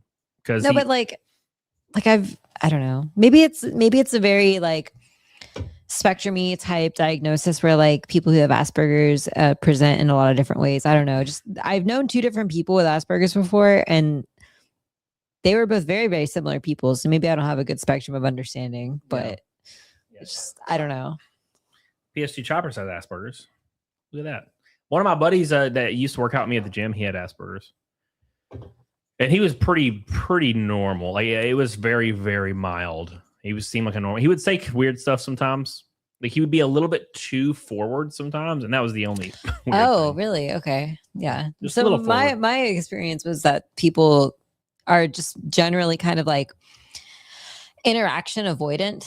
Like it's like pulling teeth to get like interaction from them. So like that is very different. So maybe it is dependent. Billy, make sure you guys do me a favor and like the show on YouTube. And if you're on Kick, spam some bees. Spam some big shout out to Renee Galarza, the top kicker tonight. Love you, buddy. Appreciate you. And of course, the top gifter of all time, Shadow. We love you, buddy. Billy says he probably has Asperger's because he shits them all the time. What the hell are you talking about, brother? Billy over here using his Asperger's now.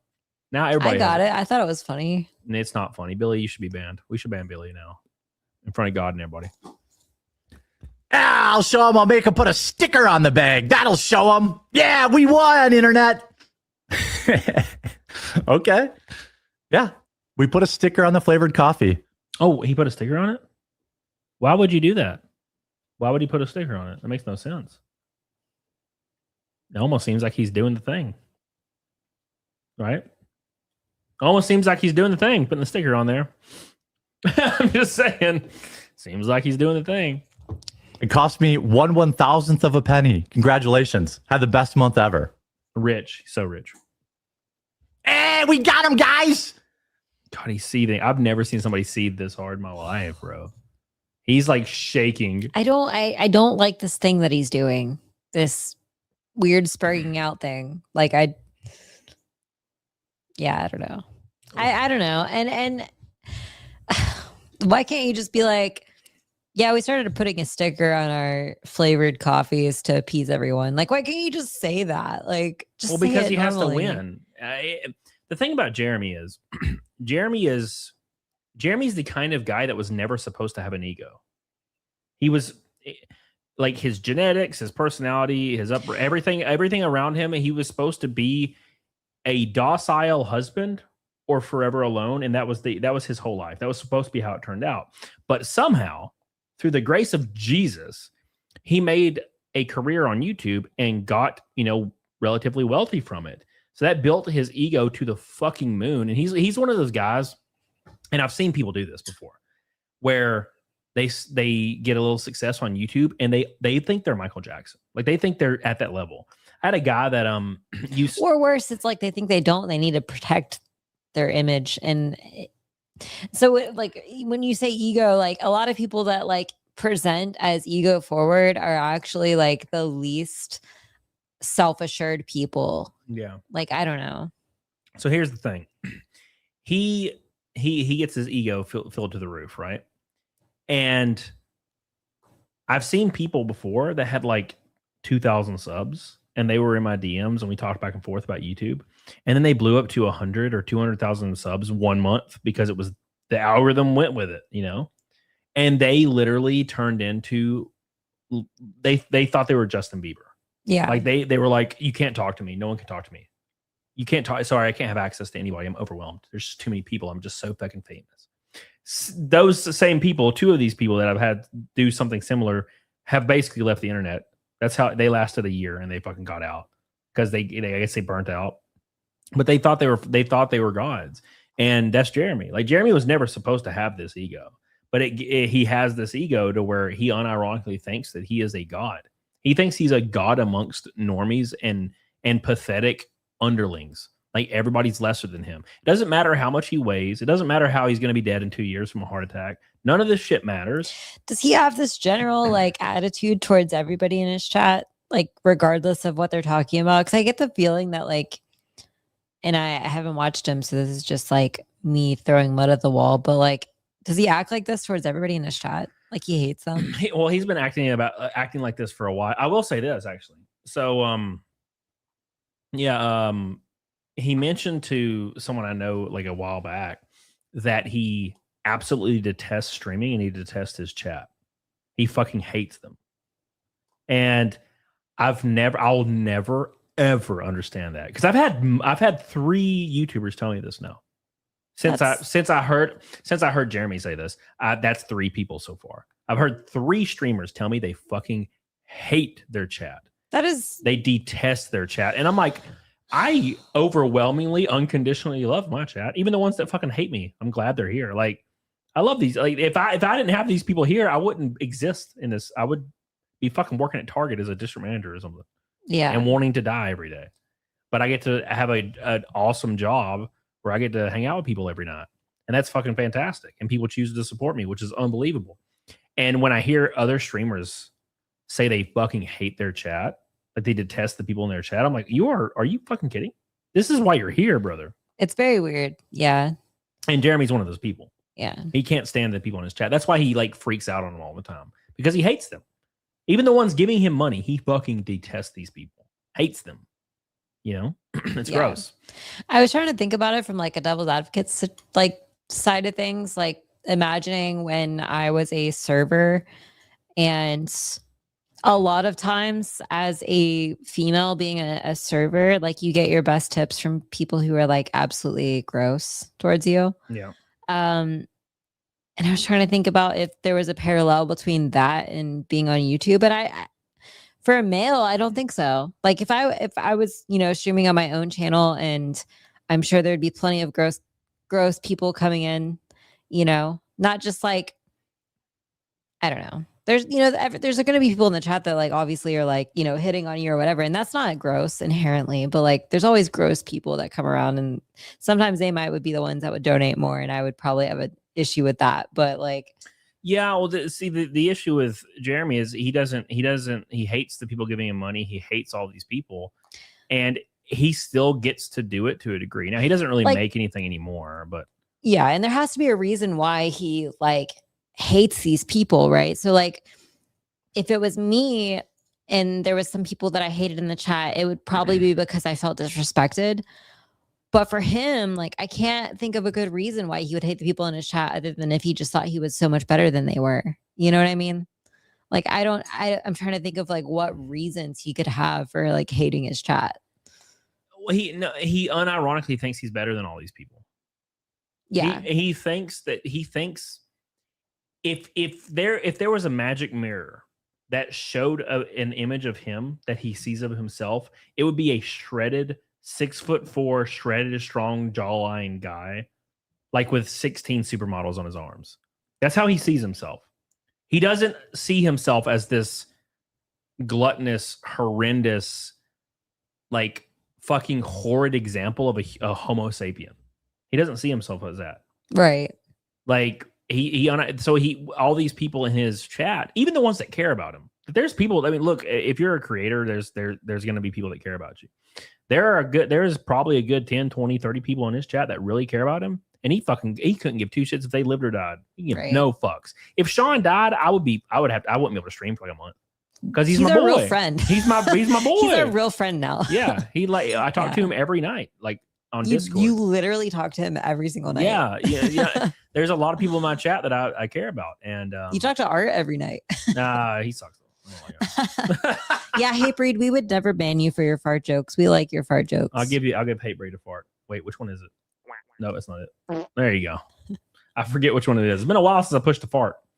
Don't forget, boys, everyone, $100 super chat. We do a shot of whiskey. It's a drinking night. We got about an hour left in the show. Don't forget, get some of them whiskeys going. It's gonna be great. The mirror of irrational. That's exactly what I was thinking of. Yeah. That's kind of what I was thinking of. Well, someone else made a good comment in the chat too. They were like your chat is curated based on the type of content you put out, especially as a man. So as a female, you can argue like that your content, doesn't matter. People are there because you're pretty or something. Like that's always something you can argue. But as a man, I don't think that's necessarily true. Yeah. And so like his audience and his crowd that he has in there they're there because of whatever he's saying, whatever he's talking about. So like if he hates all of them, what does that mean? Yeah. PS2 Chopper says it gets lonely for me rarely when someone just texts me and asks me how I'm doing. That never happens to me either. I gotta be honest. The only person. Well, now look, let's ignore the last 2 weeks. Yeah, because like Loki. Yeah, my our dog passed away. So that's a little different. But before that, yeah, no one asked me anything. Probably Art the Clown, actually. Art the Clown, he asked me how I'm doing all the time. Yeah. Michaela asked me how I'm doing all the time. She'll never ask me shit. Yeah, well. Shit. She's my friend now. But at any rate, yeah, she's changed teams. You're full of it. No one messages me. You're all a bunch of bitches in the chat. I hate you now. I'm like Jeremy. I don't like any of you anymore. It's over. I'm cutting it off. Cutting y'all off. No more. Jared said he was good for at least 12 to 15 hot female Ukrainian refugees to come live on his Oh, I'm sure he would. And he would be all like in the corner to get in your underwear. Oh my God. I could see him. Get in your underwear right now. Okay, now kiss each other. It's like, do you want to be involved? No, I don't want to be involved. I just want to watch.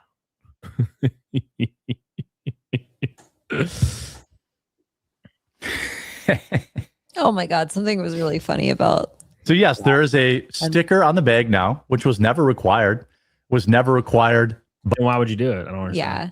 Make any sense. by Amazon, but we'll put it on there. Why? I'm sure we'll get a lot of those people that thought they were going to bring my company down to buy my coffee now. Anyway, there's your clip. God, he's such a snide little SoCal little bitch. Yeah. He's such a snide little woman. God, I can't believe someone. It is. I'll say it is jarring. It is very jarring to see like a large man act like a 4'11" effeminate white girl.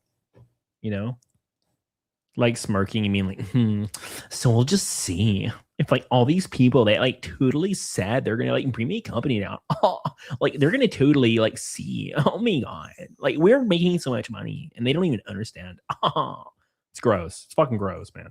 It's gross. I don't like it. I don't like it at all. Oh, the mask came off. That's what he does when he gets mad. I think the true like definition or true example of somebody's actual personality is how they act when they get mad, right? And like when my dad gets mad, my dad gets fucking terrifying. Like he's like a monster. When my dad would get mad, I thought he's gonna kick my ass, right? When Jeremy Hambly gets mad, he's just like a spiteful woman, like an angry, spiteful woman. It's kind of like when I get mad, become a princess. Yeah, you should get quiet. Oh yeah, when I'm like true mad, when I'm like sassy mad, that's different. But like Sassy true mad. mad, I'm just Yeah, quiet. you know, sassy man.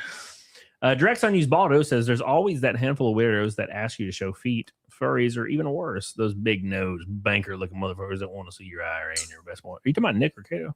He's never asked me for my bank or my portfolio. Oh, Nick. Oh, Nick. He's funny. He's vindictive, which is also a very feminine trait. Yeah. Jake Cruz, yeah, same. I get mad pretty quickly, but I get over it really quickly.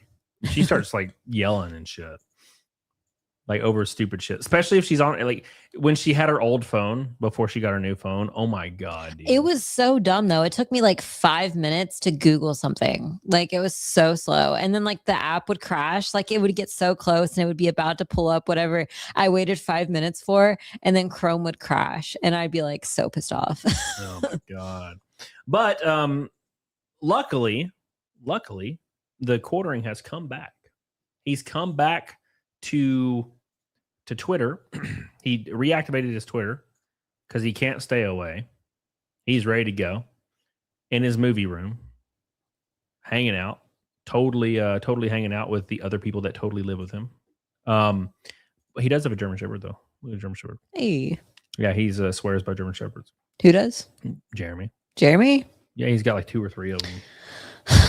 Yeah. So, but well, we have 0 now, unfortunately. But at any rate, They are the best dogs. They're good dogs, yeah. I'm so conflicted now. Like I have to kind of like them a little bit. no. I have to because it's a thing. Like German Shepherd. You know what? German Shepherds are the best dogs. Perfect How point. can he be right about something? Perfect point. Who loves German Shepherds? Me? Yeah, exactly. Insecure white women. I'm not insecure. And Jeremy has 3 of them bitches. They are Velcro dogs. Like they are up your ass. Like they're obsessed with you. So I do think they would be the perfect dog for like a narcissist, you know? Yeah, for Like- sure. I don't like it. I don't like them. I mean, I loved Loki, of course, Yeah. but I don't ever want another one. Please. Look, they're just too much. Yeah. They're always like sitting by your side, like whining. And I'm like, bro, go somewhere and lay down. I'm like, nah, bro, I'm going to sit right here. I want another one because I love Loki so much, but like it is they're a lot. They're definitely a lot. If you're an independent person at all, it can be very frustrating. Like I experienced a lot of frustration, but I want another one. I don't want another one. I don't want another animal at all, ever. But like if I did get a dog, I love German Shepherds now. So Well, see, a lot of people, they have an issue with Huskies because they're loud. right. And my dog Mal, He he's doesn't so make any quiet. noise. He's the ever. most quiet husky on the planet. He's not normal. Something's wrong with him. There is something a little weird about him. Like he's really like uncanny valley. Like you look at him and you're like, that's not a dog, is it? Like you're like you genuinely have this seems like weird a feeling that person. he's like not a dog. He Like- seems like a person. Very yeah, strange. but like a really dumb person. Yeah. Well, that's true. Yeah. He's not like hyper intelligent like a person or anything. He's just like strange. Like he's seen things. Like you look in his eyes and it's like he's having like World War II flashbacks or something. Like, He just looks like a little person because his eyes are so blue. yeah, and they're always bloodshot because he never sleeps. Everybody that meets Mal, they're like, there's something about that guy. Something about him that's Something's fucking wrong. And he's just like sitting in the like sunroom, just looking at you with his bright blue eyes. Yeah, You're he's like, just this is weird. staring like because he never blinks and he never closes his eyes because they're so bloodshot. Oh fuck, it's funny. Hey, Renee Galarza with 10,000 kicks. Or sorry, 2,000 kicks. My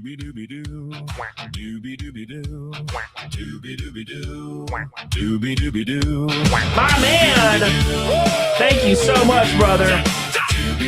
2,000 kicks. Thank you, man. He says, heading to the gym. Gonna walk, use the elliptical, do some cycling, maybe do some kettlebell workout, try to stay healthy and stay alive. Hell yeah, brother. I'm proud of you, Dan. Keep on it. Diggity dog on it. You are the man, the myth, the legend. I love you, buddy. Yeah, dude. I didn't go to the gym today. It's the first time I didn't go to the gym in a long time. But I asked PDH, I'm like, you want to go to the gym? And she's like, no. No, he said, do you want to go to the gym or something? And I said, or something. Yeah, so we ended up going to the bookstore. We went to apparently. Bojangles instead. Yeah, we went to Bojangles in the Bojangles. bookstore. Yeah, it was fun. It was good. Yeah.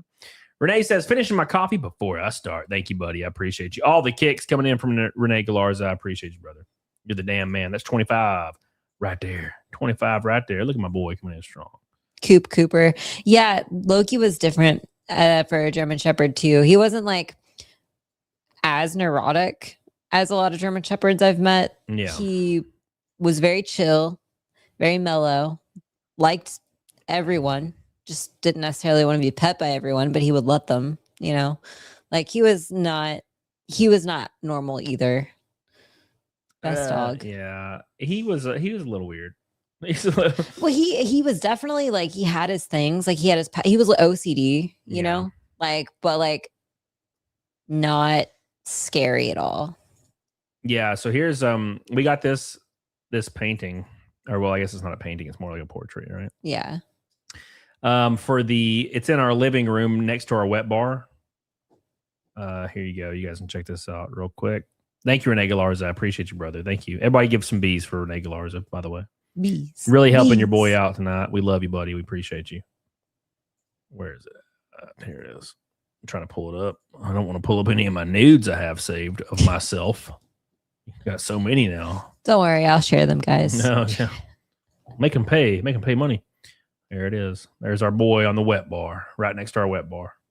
Yeah, it's Look like at the him. first thing you see when you walk in the door. Well, it's like 45 feet away from the front door, but yeah, It is, but like pointed, it is pointed right at the front door, Yeah, the closest wall. that's the boy. Yeah, He was I spent a like good $250 on that. dude. He was a good boy. He was a Yeah. good boy. Travis says this fool will be dead in 2 years with the pill popping and getting drunk. I being someone who did this in the past on coke. I think he drinks so much he does coke to keep drinking. Maybe. I mean, you might be right. I remember Nick always told me, because everybody knows at this point. Come on, that Nick went through a bender, and he told me you could literally just smash like whiskey forever on coke. And he said, and as soon as the coke would like wear off, it would hit you all at once, and you would just fucking die. And I'm like, that sounds terrifying. That sounds terrifying, Travis. So no, I bet you're right. I bet you're right, man. So it's the immortal factor, right? It's somebody like Boogie.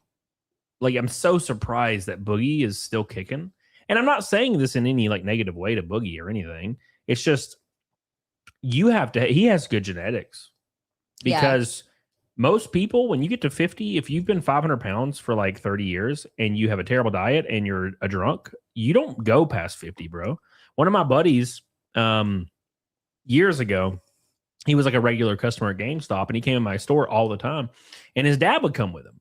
And his dad was 50 something years old, and he was fucking huge. And he wasn't as fat. I'll say this. He wasn't as fat as Jeremy, even close. He's probably 380. He walked with a cane though. He didn't make it past 52 or 53. because that guy was like 16. He used to come to my store. That guy I remember he came in the store one time and I didn't see him for a couple months. He came in. He's like, "Yeah, Dad passed away," and I was like, "Oh shit, that sucks, man. I'm sorry."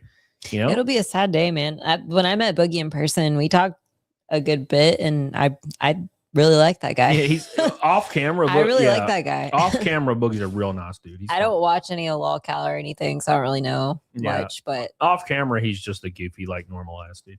yeah, he'll talk like he'll have deep conversations with you, talk about philosophy and like different things. So Boogie, he's what is it? He's a jewel. He's a meme. Meme jewel. He's a what do they call it? A treasure. He's a national treasure. Travis, again, thank you, buddy. I appreciate you, man. He's coming in strong today. 2 gold boys back to back. Can't wait to see you race again, brother. I'm getting back into local racing in Texas. Got to go through the gauntlet because I'm missing below the knee amputation. Oh, damn, on left leg. Damn, dude. Yeah, running automatic. There you go. Please tell me you dress up like a pirate for Halloween. God, I would not forgive you if you didn't. That would be so cool. That's all I would ever do. That would be so cool. Thank you, man. Yeah, I got some stuff planned for September or October. Nothing close though, because I need to grind for a few months to get back on my feet after burning money. Allison, thank you. Appreciate you for your jewels. Thank you, Travis. I really appreciate that, brother. Getting us close. We got a little under an hour left, and we're already 175 out of 500 for Naked Snake. Oh, by the way, guys, we will be changing the goal, the all-out goal for streaming to a hot tub goal because we'll have our hot tub in like a week or two. Yes, thank God. It's gonna be awesome. I can't wait.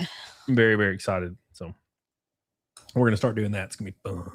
It's gonna be fun. Jared clips all those guys as a lockout, and he did it within 2 months. Now, like no one even cares about any of these other people. I saw a video about Nick and his like Reddit. It's the funniest clip. It sucks, but it's so funny.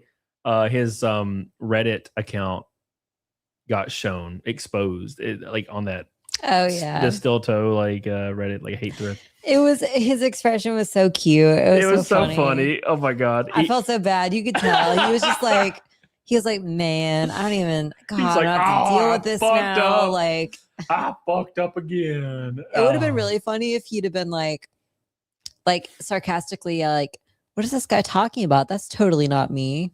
You know what I mean? Like if he had like made it funny, he should have just owned up to it. Yeah, he should have said, "Yeah, well, it turns out it was me, bitches." That like say something. Yeah. But he just closed it really quick and just stared down like, "Oh no, I goofed." And here's my point: is no one gave a fuck.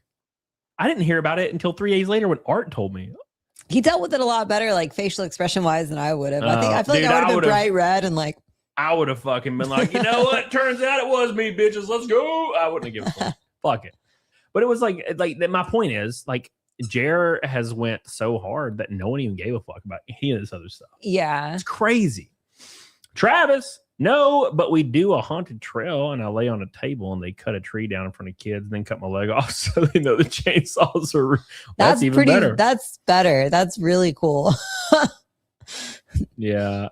Art, the thing is like he should have been quicker, like more like quick-witted right there and been like, instead of like being like, oh no, he should have just been like, yeah, it was me. I'm the bad guy all along. You know, I don't know. Fuck, Thank you, Travis. Travis is fucking going crazy tonight. Thank you, buddy. It's funny because I dated a guy that only had one eye one time. And so jokes, obviously, like, like one day when you have kids, you can like take your eye out and like put your eye on them and be like, I got my eye on you. Or like, really freak them out and like put your eye on their dresser and be like, I'm watching, you better stay your butt in bed, like different things like that. And like, but he was really self-conscious about it. And, part of me gets it because it's like no one can understand the loss of something like that. Like you kind of feel like, it's frustrating that other people want to joke about it because like they don't understand how hard it is. Yeah. But at the same time, like, man, capitalize on the joy that can come from something like that. I feel like, Someone D-What says hot tub streams from turn. Well, okay. So forewarning, I've done hot tub streams before, several times. Like when we're on vacation and have hot tubs, they're very mild. It's just us sitting in a hot tub talking to the chat. We don't start like making out with like guys and stuff. That'd be weird. It's very normal. I'm a vanilla guy, brother. Let's see. I'm a basic ass bitch. Is what they call me. So we went and saw the Backrooms last night. And I think when it started getting to the end of it, okay, like let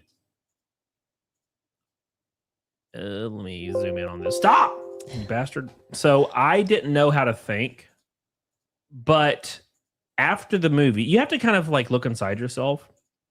After the movie was over, I couldn't stop thinking about the Backrooms. And then I started diving heavy into the lore of the Backroom and just getting really, really engrossed in it. And it was making me think about the movie more.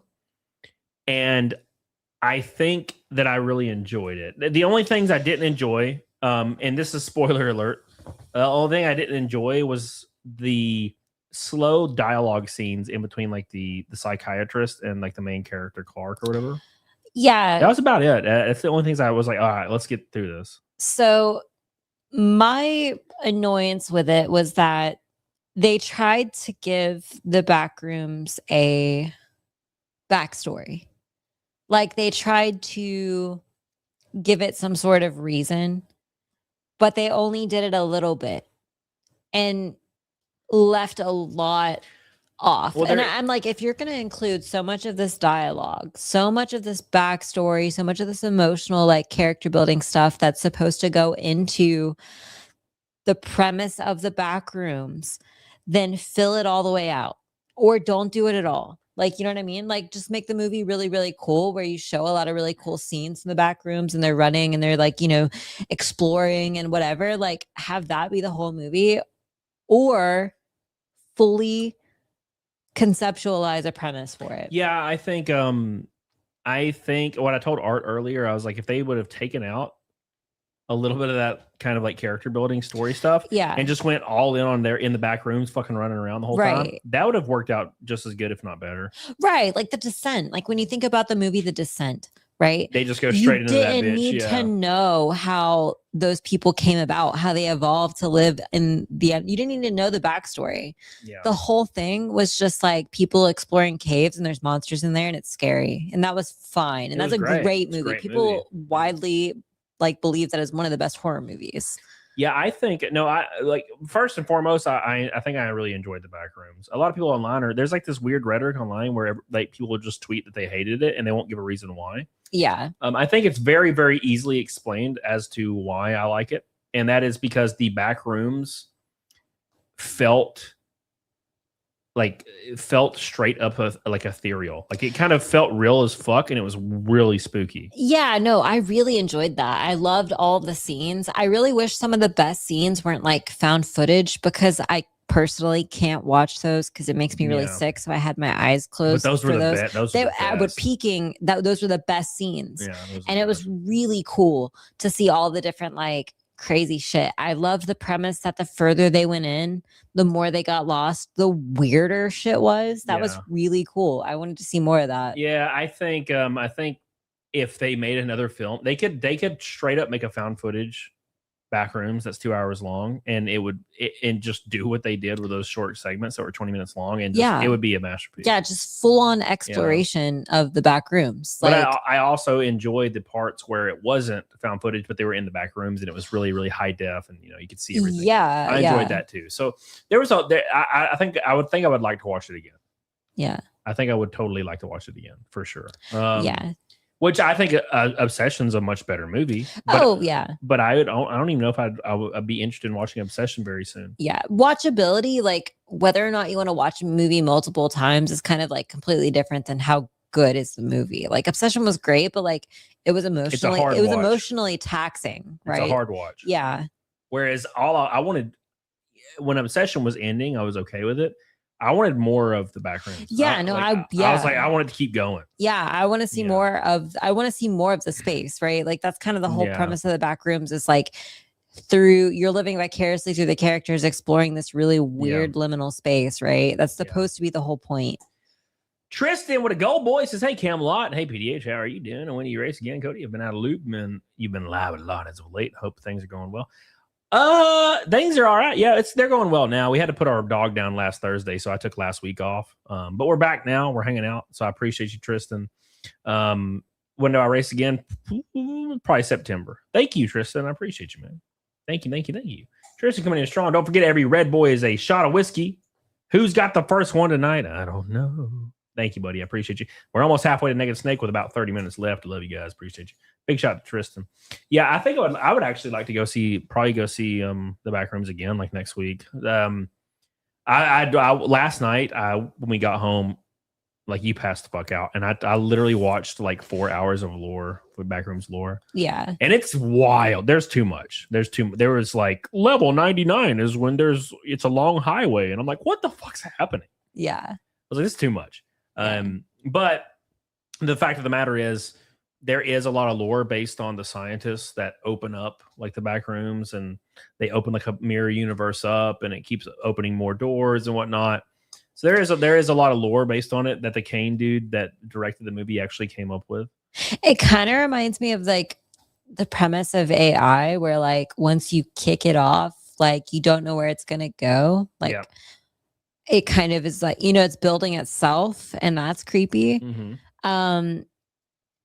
I think that's kind of sort of the underlying premise of the Backrooms, is it keeps building, but it's like based off of a idea of human spaces, right? Yeah. More than like literal human spaces.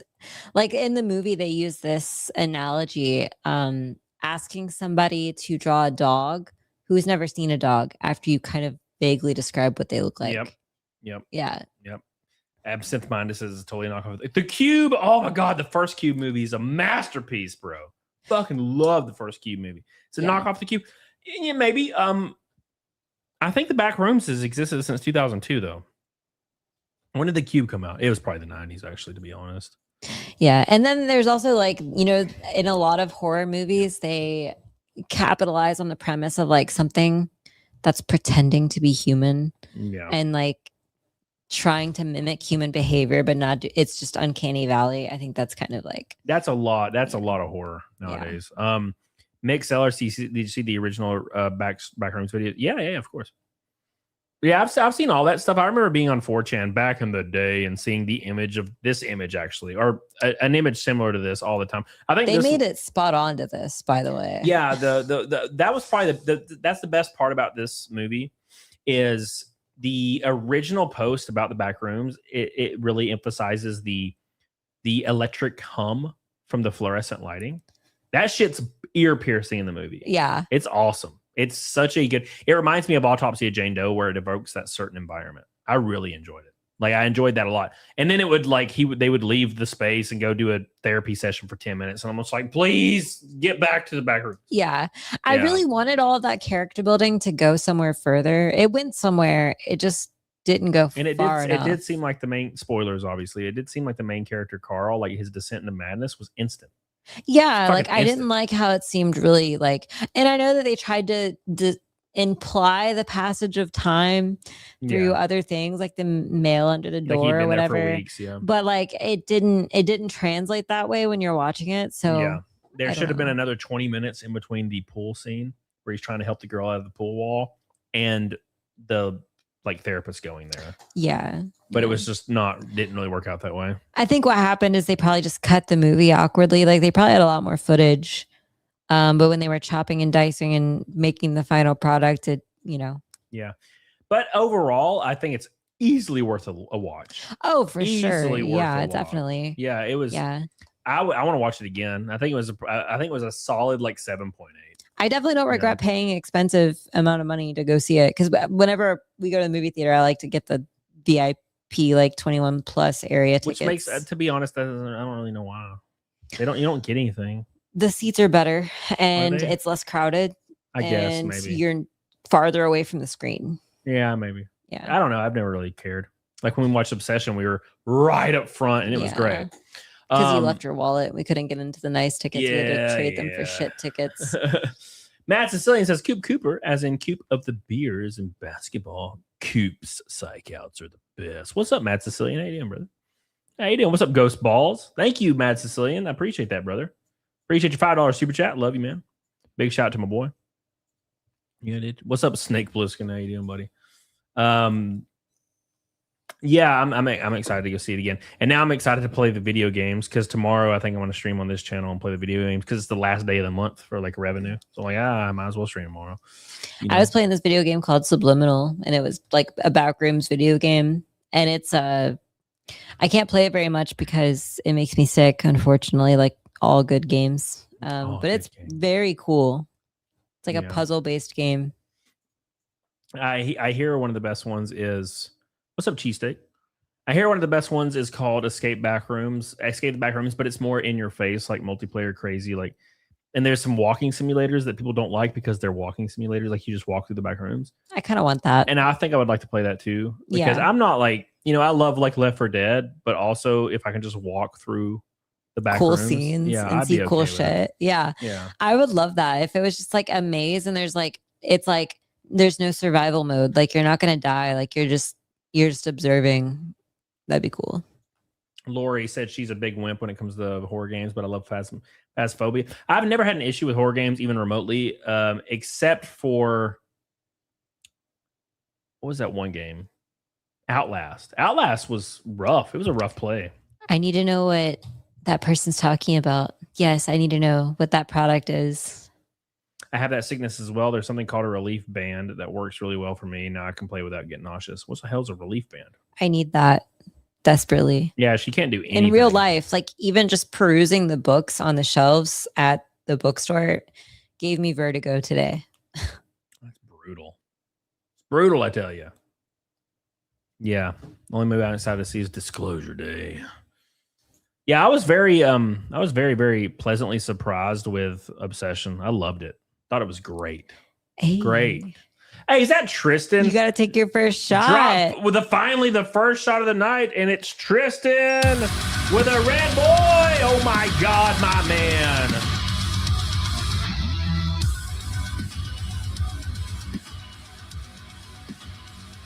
It's a rainbow night. Maybe you should take 2 shots. That's not how this works. It's a rainbow night. Tristan, my man, and you get us only 200 from Negative Snake. My buddy. Thank you, dude. I appreciate that. Let's pour the shots, boys.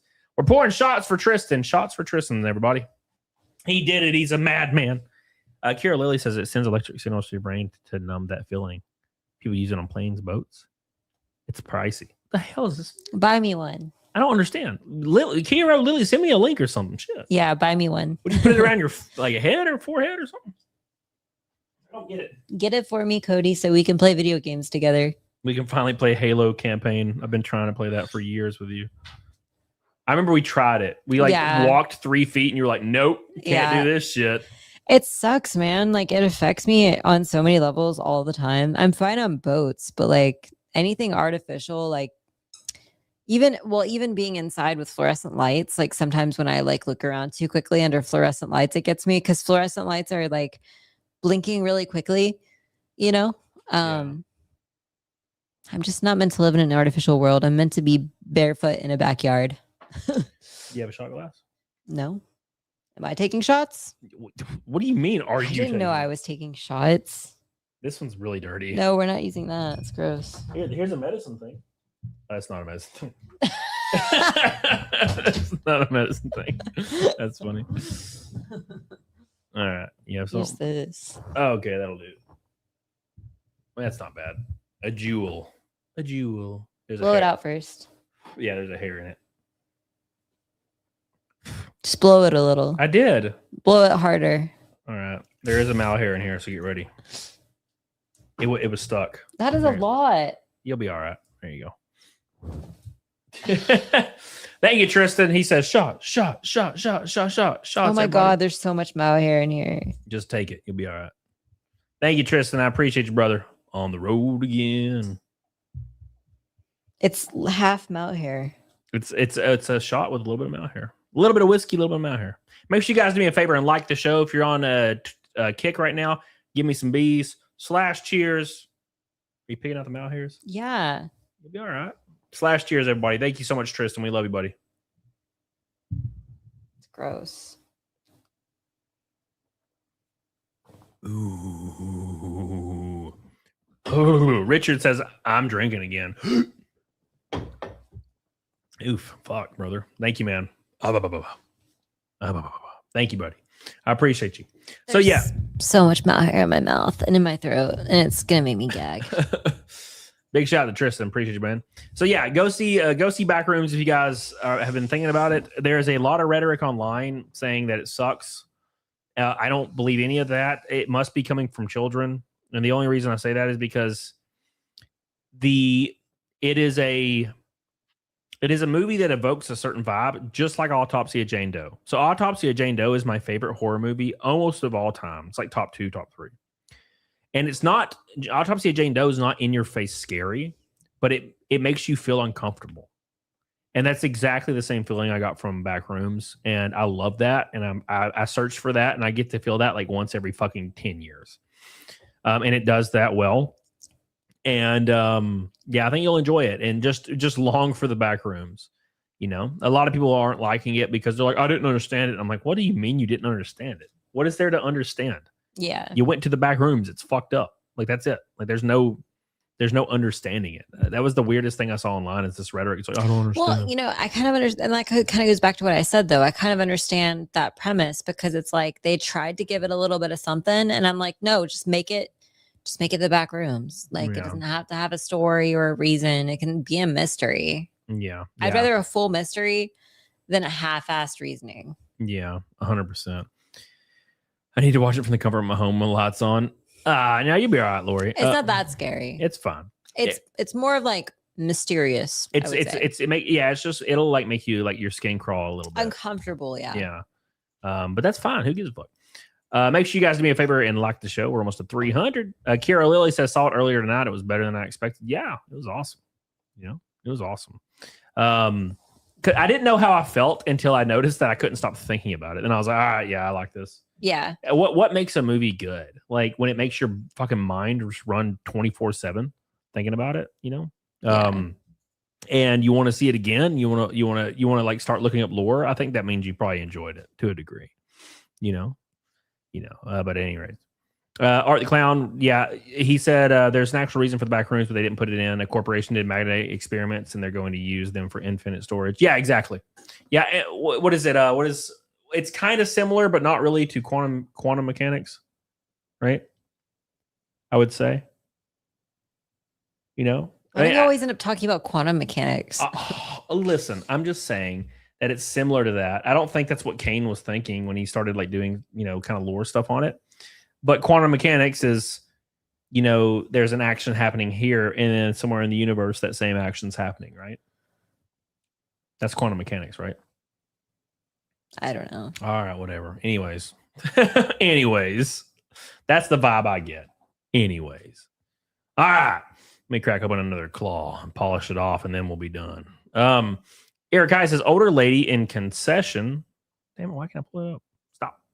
Older lady in concession stand line told me I looked like some Israeli movie star. My mood is going to be improved greatly all the way till 2028. Yeah, that's all we need. As men, all we need is one compliment for every 5 years we're alive, and we will be fine. That's how men are. Women get pissed at compliments. You know, they're like, fuck, leave me alone. All you do is tell me how fucking beautiful I am all the time, you know? You finally see you're out of focus. Hey, you fixed it. Look at that. That was good. Yeah. You did a great job. You like weirdly zoomed me in more, so it became obvious that I was out of focus. Well, okay, yeah, I zoomed your camera out. So your camera was like past 15, you know, like the lens, and I zoomed it back out because you just zoom it out and crop it, because zooming it in pulls the background in and makes your head turn into a circle. Oh. That is camera 101. You never pull the lens in or pull the lens out, because it'll just make your head get more and more fat. Because when people meet me in real life, they're like, wow, your head's way thinner than I thought. And I'm like, yeah, I doubt anybody's ever said that to you. Okay. All right, man. Whatever. Yeah. I like when people that are shorter than me by like a long shot walk up to me and they're like, you're shorter than I thought. And I'm like, what the fuck? I'm like 6 inches taller than you. What do you mean? Yeah, that's funny. Cody got a 5 head. All right, okay. Alaska. Somebody. But yeah, I think I'm gonna go see that. I think we'll go see that again next week. I think it'll be fun. I think that'll be a lot of fun. Thank you, Eric Caius, by the way. I appreciate you. 190 or 180 from Naked Snake now. Look at that. Look at that. Richard Harris says, how tall? I'm 5'10", 5'11". You know? What's up, money guy? How you doing, brother? The money guy. Oh, we've been live for a little over 2 hours. We're just hanging out. Quantum entanglement. Yes. That's what I mean. You know? Quantum entanglement. Yes. All right, Haggis, I'll pull it up. Thank you, buddy. Even if your upstairs camera versus your downstairs camera makes your head look different. Even you just your, oh yeah, I thought you were talking about my penis, and I was like, what are you talking about? Your downstairs camera. Yeah, my downstairs camera, I look tiny. I'm really gaunt and thin looking in my downstairs camera. And everybody's like, wow, you look like you weigh 110 pounds. I'm like, this is weird. My upstairs camera, I have a big old head. I want that camera. It's a web camera. It's funny. It's a little web camera. Story time spectacular sent 200 joules. Thank you, brother. Appreciate you. I said quantum entanglement earlier, but it's six head ass ignore. Scott, you don't act like you know shit. Skytex don't know stuff. I've heard Skytex talk. He doesn't know these things. He's like, I built a new RC drone. Gonna take it out and look at people's windows. That's what he sounds like. That's what he did. Let's go look in their windows, see what they're doing in there. Thank you, Skytex. Appreciate you, brother. Shout out to all the people that super chatted tonight. Appreciate you guys. All the people at Renee Galarza over on Kick. I love you. Don't forget Mr. Drex on Use Bald over on Rumble for all the Rumble rants. I appreciate you over there as well. PDH would enjoy the thing in Free Guy, not the playable simulation, the bit at the end where you just watch it develop on its own. Free Guy? That's like the one with a attractive dude that now is like turning into a lesbian, because that's like all male actors when they hit their 50s, they turn into lesbians for some reason. They like start wearing little reading glasses with little lines, like little strings on them, and they wear shawls and scarves. What the fuck's that about? Why does every male, Ryan Reynolds, why does every male actor do that when they hit 50? I don't know. They start wearing little shawls and scarves and little reading glasses, little lines on them. They start dressing like old, like lesbian women. It's weird. It's the weirdest thing. You know, I mean, hey man, if that's what you're into, fuck. I'm just saying, like, why does that always happen? It's the strangest thing. I'm like, bro, please God, let's get on TRT, man. It freaks me out. You know, Robert De Niro's into the chat. Oh, yeah, Alex done it. That's a good example. Yep. The steroids wear off. Well, they should never come off if that's the case. You know, you just stay on them bitches forever. Clarify, cause they're cocked. They're cocked, I tell you. Bunch of bitches. All right, boys. Shout out to Daniel Robertson. Listen, my fiance has always said you got a round head till we met you at Sieg. Hey, see? The truth comes out. My head is not as round. Hey. Then she was like, it's not as round. It's not as round. It's still round. But he's way gayer in real life. That is true. Yeah, he came to Sieg. Oh, by the way, me and PDH will be at Sieg this year as guest. Of course, as usual. You can come hang out with me, Drinker. I think Gary will be there too, Nerdrotic. We're gonna I'll be chilling. So Sieg is gonna be a lot of fun this year. Very excited. Mark Ruffalo is struggling so hard to be the angry old lesbian Mark Hamill has become. Oh, Mark Ruffalo's gross. I can't even watch movies Mark Ruffalo's in anymore. Mark Ruffalo is, I think, the only actor that I can't stomach movies with him in them. Like, it's weird because I can still watch Robert De Niro films. I watched Taxi Driver recently. I can still watch anything with Mark Hamill's fine, you know, whatever. Anything with that one dude that shilled NFTs for a while on Twitter, and it was really strange. He's in 1408. I always forget his name. I don't remember his name either. He's a very normal name. Yeah. But I like him and everything he's in. And he's kind of a shitbag. But for some reason, Mark Ruffalo, if I see he's in a movie, I'm like, nope, I'm not watching it. Fuck that. Something about his face. Ugh. No, thank you. No, I'm not into that shit. Oh, yeah, I could watch Goodfellas. Yeah, I mean, despite how like cringe De Niro is nowadays, his work is just great. Stephen King's disintegrating. Oh my god. We've went through a lot of Stephen King short stories and books in the last 2 years. Yeah. And there's a lot of shit that he's done I've liked. Yeah. The Long Walk was great. I enjoyed the book. Yeah, the Mr. Kerrigan's Phone, I think, is one. They made like a Netflix movie about it. It's Yeah. really good. Yeah, and the Clock Tower series. Listen to some of that. He wrote a new book called Fairy Tale, and it's really cute. I like it. It's scary, but there's also like it's just kind of cute, right? Like Yeah. it's a different vibe than all of his other books. I really liked it. Medieval Syphilis has got a taxi driver. Gonna be the shittiest movie I've ever seen. I'll say, I don't think I'll ever need to watch it again because Robert De Niro did such a good job at acting strange and autistic. Before that was really a known thing, I think. You know, I don't think autism was like super prevalent in name and understanding back in the 70s. But when you watch Taxi Driver, he's autistic as fuck, and it's weird. Like I didn't expect that when I turned it on. Yeah. And it is great. I enjoyed it a lot, but I don't ever want to watch it again. It's the same thing as Joker with Joaquin Phoenix. Yeah. I was like, that was fantastic. I will never watch that again because it just makes you. It's just uncomfortable. It's awkward the whole time, but it's fantastic. Yeah. Stephen King also wrote this book called The Eyes of the Dragon. I think he wrote it under a pen name initially, but now it looks like it kind of is released under his name. It has easily the most like creepy and terrifying villain. I don't know if it's just because I read it when I was younger. I haven't read it again, but the villain in that book is terrifying to me. Yeah. It's like his name is Flag, Flagg, and he's like an evil wizard. Mr. Flag. Oh, Flag. I'm trying to get a chat that doesn't cover your entire screen up. Where is it at? That'll probably would do. Yeah, that's good.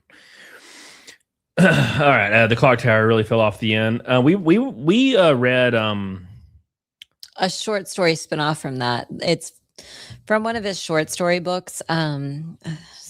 Stephen King. It was like he was tied up to a bed, and these like young nurses kept touching his penis. Yeah, but they weren't young; they were actually old. Like the everything's eventual. That's Stephen King collection of short stories. There's a short story in there that has a spinoff from the Dark Tower series. Yeah, and it's weird.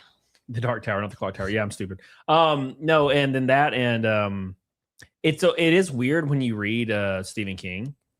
Is a lot of his stuff is very, very strange because a good 50% of his stories, somebody's going to get a boner. Yeah, no. Somebody's going to like touch it. I feel like people like to talk about like how he's a creep because of that. But in my mind, I'm like, that is so human. Like, it's so very human that like sexual tension or like boners for men is like just a thing. It's not really a thing after your 20s. I'm just saying, look, all I'm saying is when we listened to the Long Walk audiobook. Yeah. And there was like, five. He was a 16-year-old kid. Yeah, but there was like five different fucking like excerpts about how he was walking down the road and a girl with fat tits was sitting there and he got a hard on. He was a 16-year-old kid doing something so exhilarating, right? Like you're doing this huge big thing, and there's the threat of dying. Like they don't fully conceptualize the fact that they're probably going to be the ones that die, but the threat of death is there. And so naturally there's like a fine line between exhilaration, excitement, and dying, the, adrenaline involved and sex. So I feel like it makes sense. I don't know. Richard says he's a good author. I think he's a good author for people to just turn on whatever and listen to it. Yeah, he's not a hard read for sure. When I read Tolkien, it was fucking hard. Yeah. Well, and I don't think hard necessarily means a good writer. Like it's weird because, Stephen King's extremely mainstream. And so you like to kind of rag on that and be like, well, he's not like, a classic writer. He does things in his books that are unique to him. Like the fact that every book has its own like mantra to some extent. Like there's always like a repeated verbiage in all of his books, some sort of saying, and it's always really weird. Like a lot of his books have like the element of a fever dream to some degree, and it's because it's so relatable to your like subconscious mind that he's writing some of these things that are just really strange, but like somehow familiar to your normal train of thought. I don't know. Like, I don't think he's not a bad writer. He's not like the best writer in the world, No, I'm but not saying he's got bad, something that's innately very human about the way he writes that everybody can It's relate like somebody to. just like talking to you. Yeah. Like telling you a story. Yeah.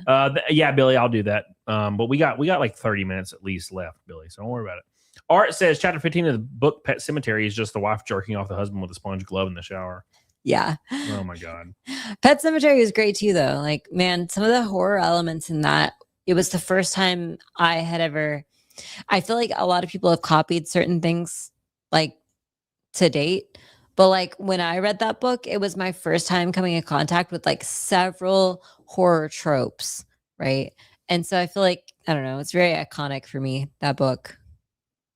Yeah. Yeah. Thank you. Appreciate you guys. Sorry. Make sure you guys do me a favor and hit that like button as hard as you damn can. Don't forget. And don't forget to give me some bees over there on Kick. If you're not following me on Kick, make sure you follow me on Kick.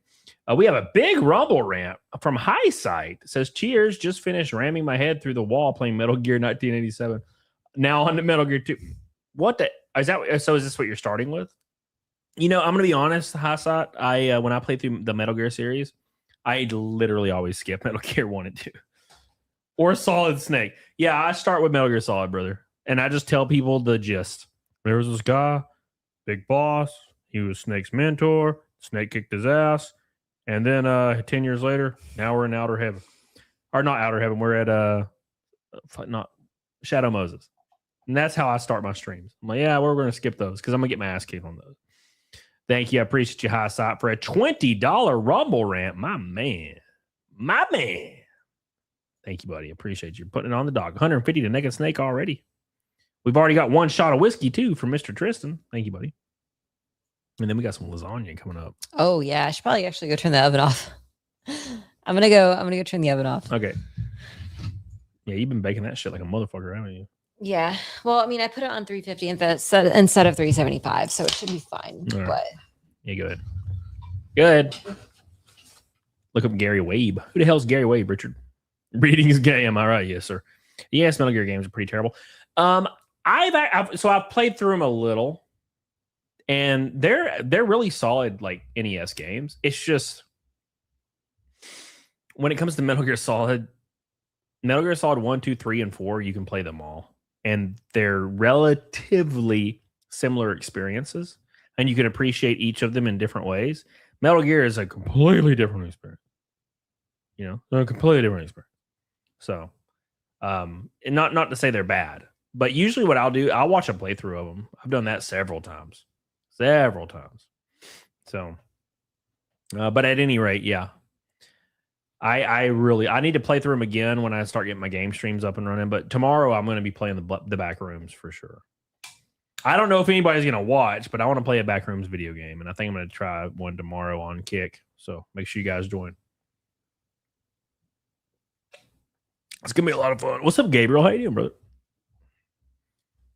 NES ones were different beasts. Yeah, you're going to get your ass kicked. Like, you can make your way through all the Metal Gear Solid games, but you might get your ass handed to you, High Side. Handed straight to your ass. Damn. Yeah, no thank you. Get my ass kicked. Get my ass kicked. Been through all of them at least twice. I've been through 1 through 4 like 100 times. You know? So, what do you got? Oh, no. He's going to be pissed. Oh, no. He's leaving. He's like, fuck you. I'm out. I got to hold him. You got sushi. I got to placate him. That's our chat. That's our chatty sushi. Look at him. Look at him. He's fat as hell. He's mad. He's pissed. Oh, he's pissed. He's fat.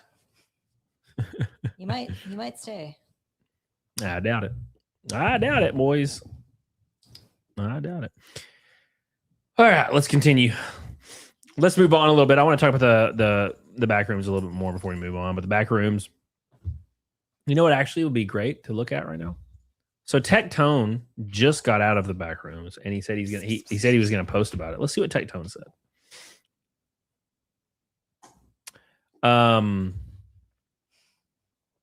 So Tectone says,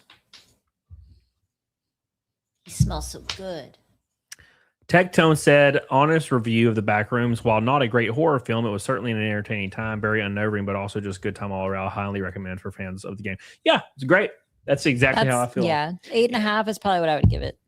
Yeah, maybe more like an 8. that's what I said, like a 7.8, 8. Yeah, It's a very, very good time. And the thing is, he's drooling. I think the horror genre, it really encompasses a lot of fucking movies, right? But what the Backrooms does is it just makes you feel uncomfortable. There's no jump scares freaking you out, right? Autopsy of Jane Doe has one jump scare, and it's when the like chick with the sewed up mouth is looking through the keyhole. Yeah, That's the only jump scare in Autopsy of Jane Doe, and that's not. It's kind of slow actually. It's not really fast. She slowly comes in front of the keyhole. Yeah. So like, yeah, it's the same thing, right? And I'll draw parallels to Weapons, right? So Weapons, for example, I didn't like Weapons.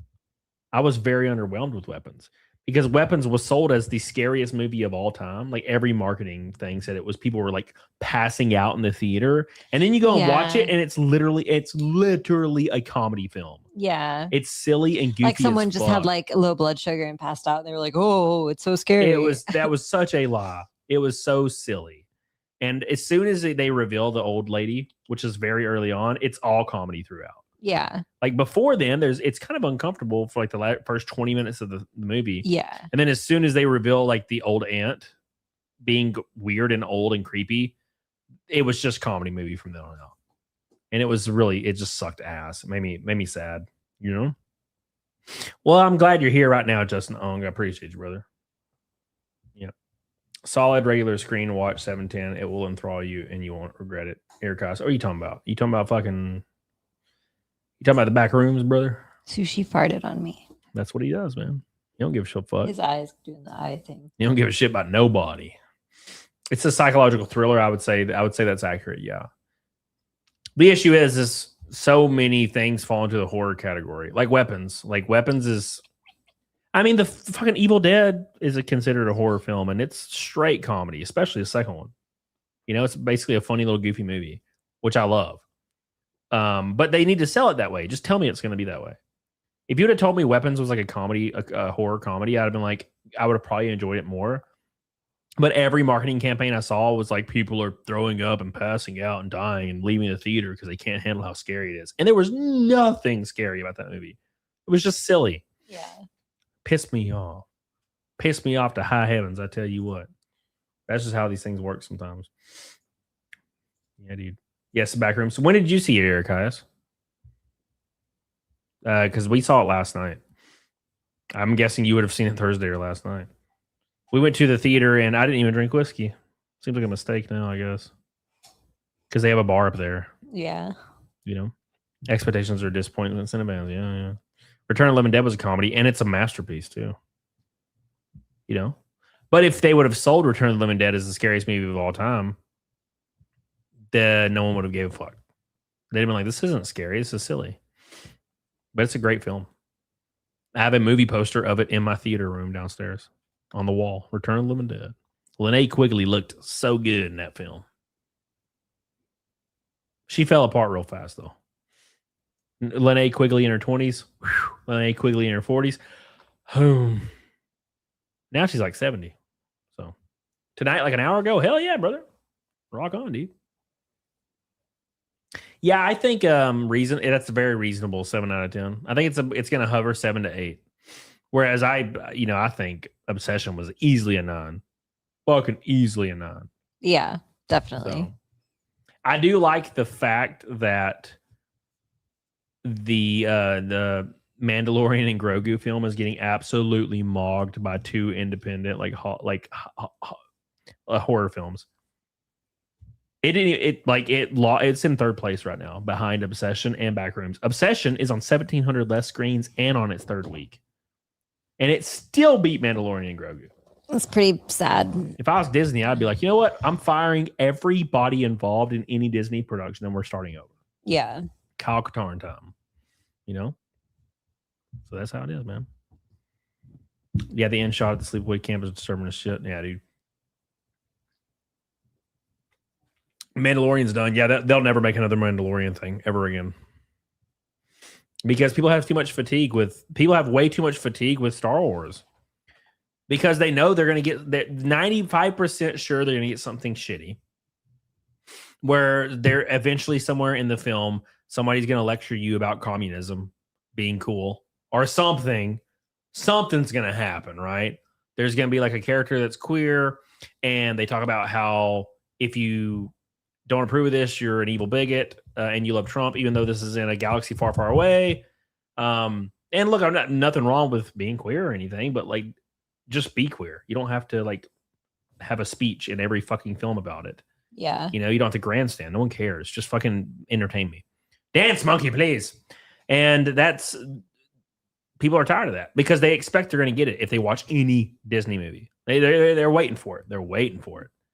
And it's not going to go over well. So yeah, no, thank you. But they know if they pick up an independent film, they know this independent film isn't beholden to the studios demanding them do weird shit. So they know they're going to get a normal ass movie, right? Ooh, I burped. PS2 Chopper with 5 gifted memberships. Thank you, buddy. Appreciate you, brother. I love you, man. Appreciate you. PS2 Chopper's goated. He's goated, I tell you. We got about 15 minutes left, 150 left to Naked Snake. Thank you, Mr. Cody needs another shot. We have had one shot tonight. Tristan, big shout out to Tristan for our shot of whiskey on the drinking show. Thank you, buddy. Appreciate you, brother. He's the man. If you want to know what happens after Return of the Jedi, read the Thrawn trilogy. Oh, bro, like I've always been all about like the temple on Yavin, the Jedi temple, Luke's path there, Kyle Katarn, all these people. And I was so excited when Disney bought it out because I thought they were going to go in that direction, and then they just made their own shit up, and it was terrible. And they were writing it as they filmed it, which I'm not surprised it was terrible. Like, what did you expect was going to fucking happen? Silly. You know, First Gaming says, I have people fatigue. Everybody crying about something. Yeah, I think we're having this revolution on social media where everyone is tired of everyone existing in any way, shape, or form. You know what I'm saying? And it's why words have no meaning now. Right? And that's why people that hate other people for online for any reason, they just call everybody pedos now because it's the only word that still holds a little tiny bit of weight. And it's going fast. It's about to hold zero weight. Like racist, bigot, all that lost weight like 2 years ago. It's gone. No one gives a fuck about that. They'll be like, yep, bigot. I'm a bigot. Let's go. Bigot all day. Let's go. Right? And that's why like words have lost all meaning. Everybody has fatigue about any kind of socializing. It's all done. It's all fucked. So yeah, unfortunately, that's where we're at. Surf Wines with 5 gifted memberships, my man. Hey, thank you, Surf Wines. Oh, he wants a duck, probably.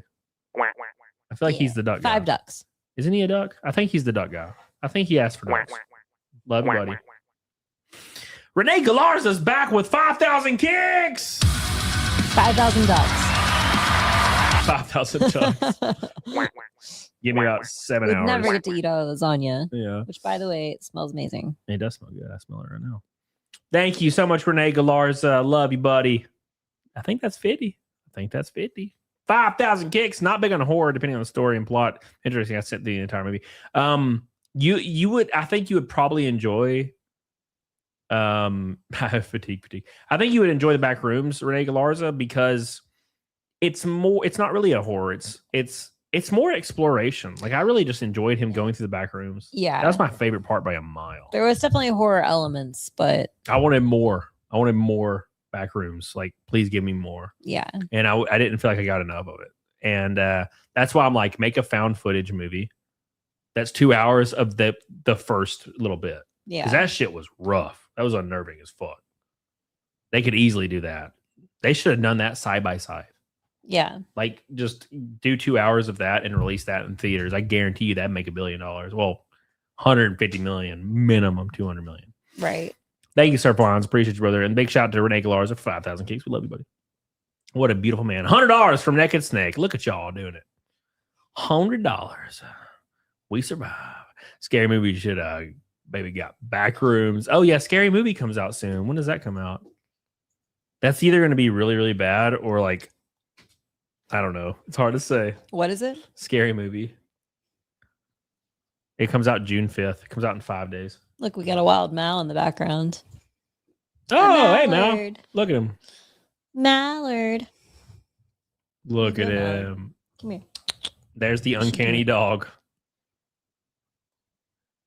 Mal.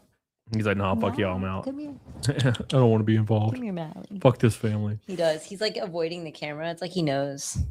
Do me a favor, guys, and spam that like button. Let's get to 400. Get on it, DD Dog on it. We're going to kill a few more. Kill my claw and then log off here. Shout out to Renee Galarza. Oh, he fell on the ground and started flopping around.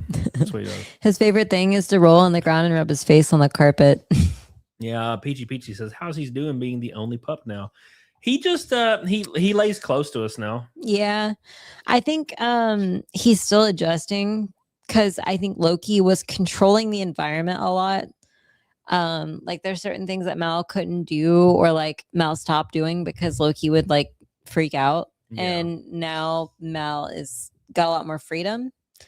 But he also seems a little weird. Like I feel like personally that he is feeling strange about the adjustment, at least. Yeah. He seems kind of just lethargic. He's just laying around. Yeah. And so like they never got along. They didn't like each other. So I mean, I think Mal enjoyed having an adversary a little bit. It brought some excitement, some, variety into his life. But I don't think he's going to be like super sad and like heartbroken. Yeah, I don't think he even notices. He probably just thinks that dude's in the other room somewhere. Maybe. He's hiding. He's hiding somewhere. That's what he's doing. Yeah. Scary Movie has jokes that aren't jokes. Script sucks. Trailer's terrible. It's hard to say, man. So like Scary Movie 2, for example, is like my favorite one. A lot of the jokes don't really land. It's similar to Happy Gilmore 2. Like they put a joke every 4 seconds and only like 20% of them land. That's kind of how Scary Movie is. And Scary Movie 2, they just have to make it as insane as possible. And I think that works. But I really love Scary Movie 1 and 2. I never watched anything after that because it went from R to PG-13. And I was like, yeah, I don't need to watch this anymore. Done with this, So Scary Movie 6 embraces woke in the trailer. The lady talks about her pronouns. I don't remember. I thought it was a joke. I thought they were joking about pronouns. That was the whole point. But I could be wrong. I hope they take the piss of the wokies. That's the only way to move forward. That's the only way that they can move forward and survive. So, because otherwise they're gonna get destroyed. Because no one gives two flying fucks about that shit anymore. Like I think people that are extreme liberals, like I think when they see a movie and something starts to preach to them on screen, I think they are like they have an exasperated like sigh. Yeah. They're probably like, oh my God, here we go. I think even super liberals are probably like, fuck, okay, we get it. Like it's bad to not like gay people. We fucking get it. Fuck. It doesn't have to be every fucking movie. Yeah. This movie's about space. What the fuck's happening? Right. And I think everybody just has fatigue. Doesn't matter what side of the political or social like aisle you're on. I think everybody's like, fuck, I don't give a goddamn. Just tell me a story. Yeah. Fuck. I think you could kind of tell that like the Backrooms, you could interpret it in ways where like it was. I don't think it was racial though. I don't think it was racial. I don't think it was like about your sexual identity, but it definitely was about like the human condition of like feeling like a monster sometimes, or being a monster, like having something inside of you, like anger problems. Well, that's like that's the allegory, but like there's nothing even remotely woke in the background. Yeah, not even remote. The main character is a black man who is a fucking abhorrent person, and they never even talk about him being a black man. Like that's not his identity. Yeah, he's just a black. He's not black guy. Right, he's just a person, which is great. Yeah, and he was bad. He was not a good guy. But even it having like somewhat of a moral and them trying to tie it to the backroom kind of bugged me. But yeah, but I enjoyed it. I enjoyed the hell out of it. We got 10 minutes left. 100 on the Naked Snake. Appreciate you guys. Thank you. I'm about to piss my pants. Ooh, at least he did not abandon children. That's true. He didn't have any children. I like how you never really see his wife. You just see the fucked up version of his wife. Yeah. I liked that. That was Yeah. cool. It was funny. So you never really you see like a framed picture of her, but it doesn't really show her very well. Yeah. Wayans are uber rich Hollywood freaks. Ryder knew how to tell a story. Take a look at Tom Hanks' Philadelphia. That was all about a gay guy, and it was brilliant. It's great. Yeah, Philadelphia is great. Yeah. I like it. I like it when there's representation of people, but it's like that's not their whole identity. That's not like who they are as a person. It's like they're just a person. Yeah. Right? Like I enjoy that. Like I think in Evil Dead they did that, right? Like one of the characters was supposedly like trans, but like it wasn't. They just killed the fuck out of yeah, him. You didn't. It wasn't talked about. It wasn't like that was a whole thing like in your face. It was just like it was like if you met a trans person in real life, like that's what it was like. Yeah, that's the thing is I mentioned that when I first watched the Evil Dead like reboot is there was you were kind of like, oh no, there's a trans character, and then the trans character just didn't say anything that had anything to do with trans, and then they just got killed brutally.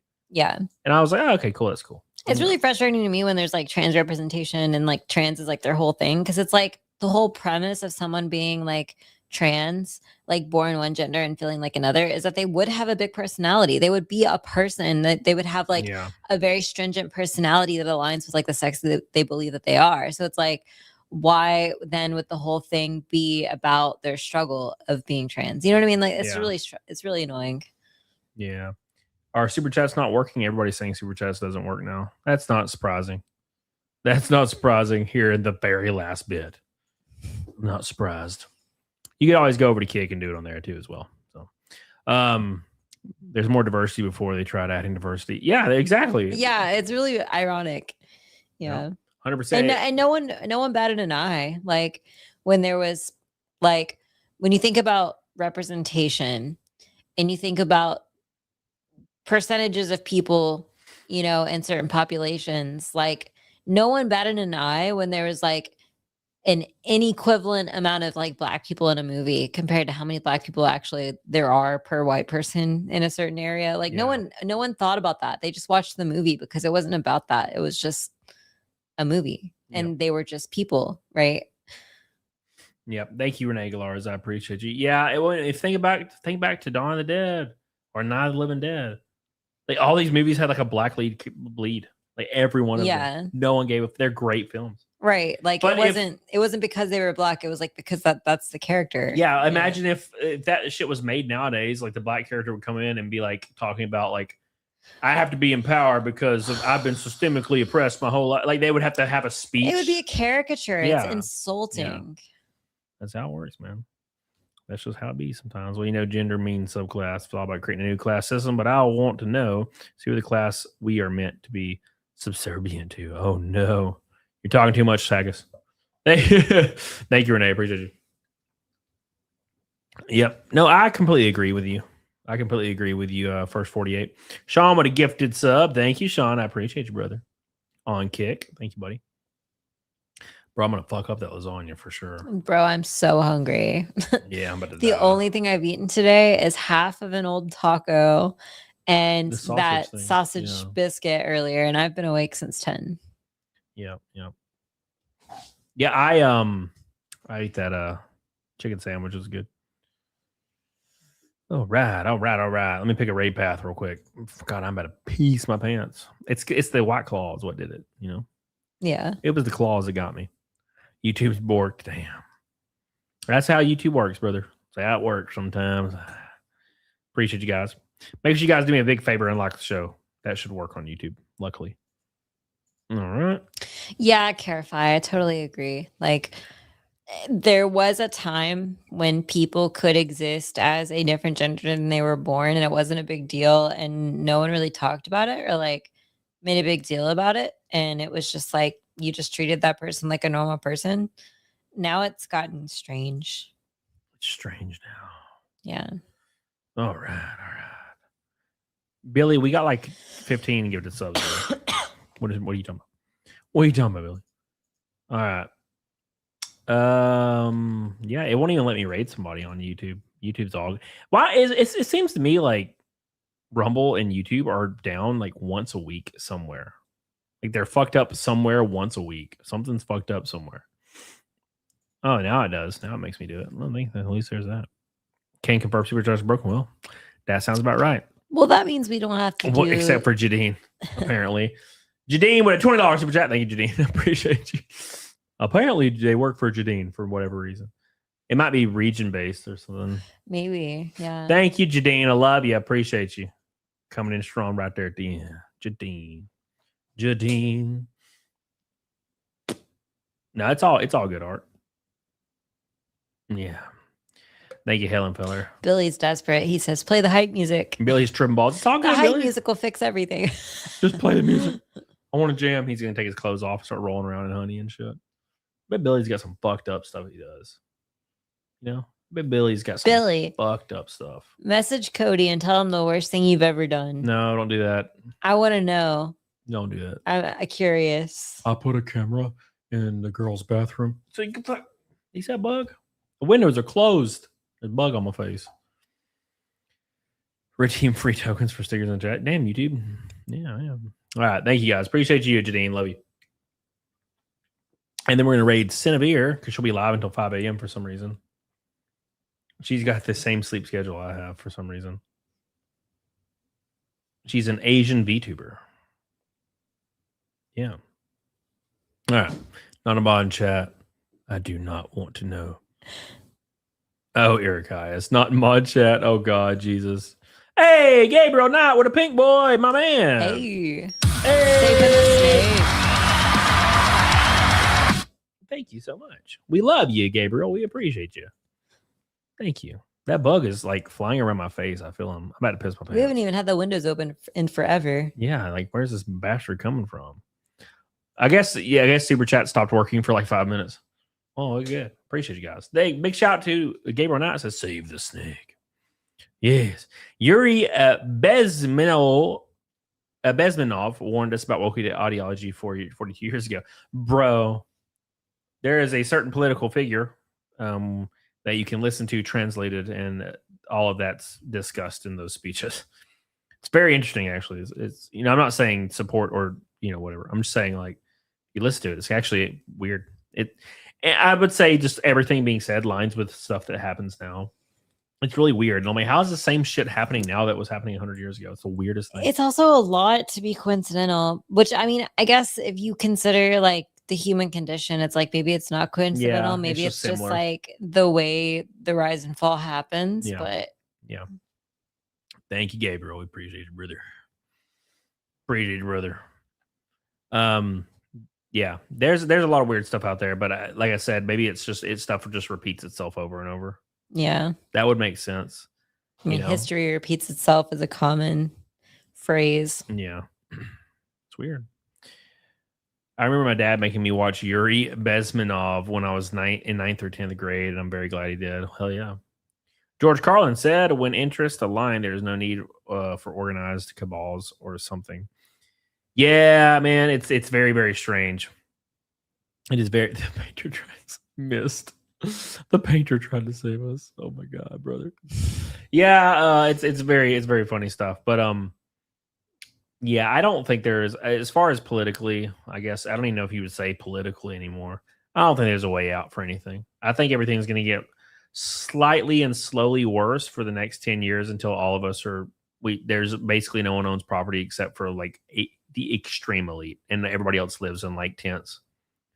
Because if property tax is any indication, at least in my area, like my property tax will be like $20,000 a year. There'll be no way to pay it anymore. It'll be over. And that's kind of where it's going, because when 10 years ago my property tax was $600, and now my property tax is almost 10 grand. I just don't get how property tax is legal. I agree. So I don't know what's going to happen, but I think that's just going to increase forever until everybody's priced out. So, yeah, that's how I see it. It's funny too, because my property tax didn't increase for like 9 years. Like, imagine you're a and then all of a sudden it was whoosh, like and to you the moon. just want to buy a place and be left the fuck alone and not be involved in local politics where people are voting on these things, like raising property tax. Yeah. if you don't want to be involved, why do those raises like happen? Like, why can't just the people that voted on raising the taxes be the ones that get raised taxes? And if you don't vote, you know, I don't know. It's just wild to me. Like, wanting to be left alone is like a really common trait of a lot of humans. So like being forced involvement in local government just to not have to give more money to them is really annoying. Everybody's gonna make fucking Gabriel not do it all himself. They're making him do it all himself. Gabriel, I appreciate you, brother. I should have put an Orange Boy goal up because we would actually hit that some bitch. Thank you, Gabriel. With an Orange Boy, he said, fuck it. And then another Orange Boy with the snake emoji. Look how cute it is. Thank you so much, brother. I appreciate it. That puts us at exactly 5:05. And we hit Naked Snake again for the 624th show in a row. Thank you, Gabriel. I appreciate you, brother. Oh, Billy made you do it all by himself. How dare you, Billy? And Jadine. I love you, Jadine. Thank you, Jadine. Thank you, Gabriel. I appreciate that, brother.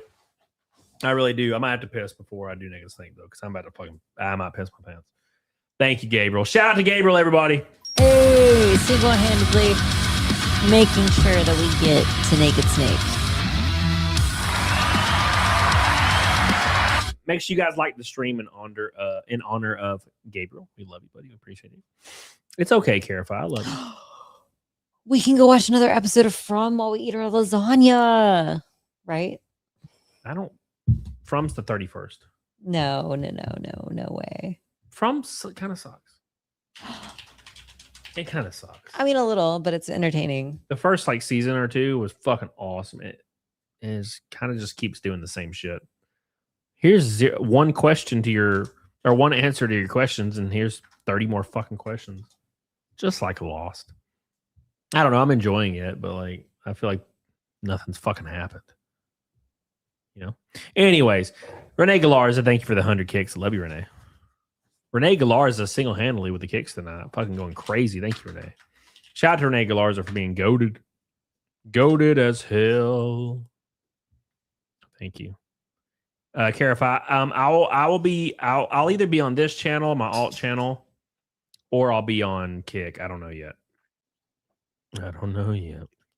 Oh, shout out to Sean for his gifted sub today on Kick. He's the only gifted sub, and he's my boy. I love you, buddy. You'll see it pop up, Carify. We'll make sure. I'll make sure you know about it. It is the 31st. Damn. I mean, it'll probably be 2 a.m. or something. Maybe, I don't know. All right, let me go. Yeah, Sean. Well, it's funny because even the creators of Lost will tell you it's not actually purgatory. It's a place that's exactly like purgatory, but not technically called purgatory. And you're like, fuck off. No, and it's 8 p.m. tomorrow. And From actually kind of seems like it could be the same thing. Yeah, no, and one of the main characters is the guy from Lost. The sheriff in From is the guy from Lost. And I feel like it's even from isn't from the creators Lost? Is the people who created From also the creators of Lost? Yes, the creators of the hit horror series From are not the same people who created Lost. However, the two shows share several key producers and actors. Okay, so the people who created Lost, several of the key producers and actors are also in From. So it might not be the same creators, but I feel like it's going to follow the same premise where it's going to be some vague, awful BS after all of this jerking you along. And I'm really upset about that because I wanted it to be something good. It's been very scary, kind of a cool concept. Wasn't Lost J.J. Abrams? Yeah, Sean. I remember hearing something about there being a lot of crossover, and I wasn't sure if it was the same people that produced it. It's not the same people that produced it, but there's some of the same producers and actors. Why did your mute get lower? My mic? Plan to stream that challenge soon. Oh, why did my mic get lower? I don't know. It just does what it wants. It doesn't stay where it's supposed to stay. It's very annoying. Jesus, brother. Can't believe that. Was that a good pee? It was unbelievable. All right. I'm so excited for lasagna. I could die. Okay, Reddick says, "What's your alt channel?" It's called Camelot Live on YouTube, but I'll be on Kick regardless. So I'll be live on Kick as well, regardless. So wasn't Lost just a victim of the writer's strike, and that's why the ending sucked? Maybe. I feel like it's because they just never really planned on what to do for the ending. It got to a point where, like, even while you're watching, you're like, this cannot possibly tie together in any meaningful way. That's like, exactly you just how kind of knew From it feels. couldn't.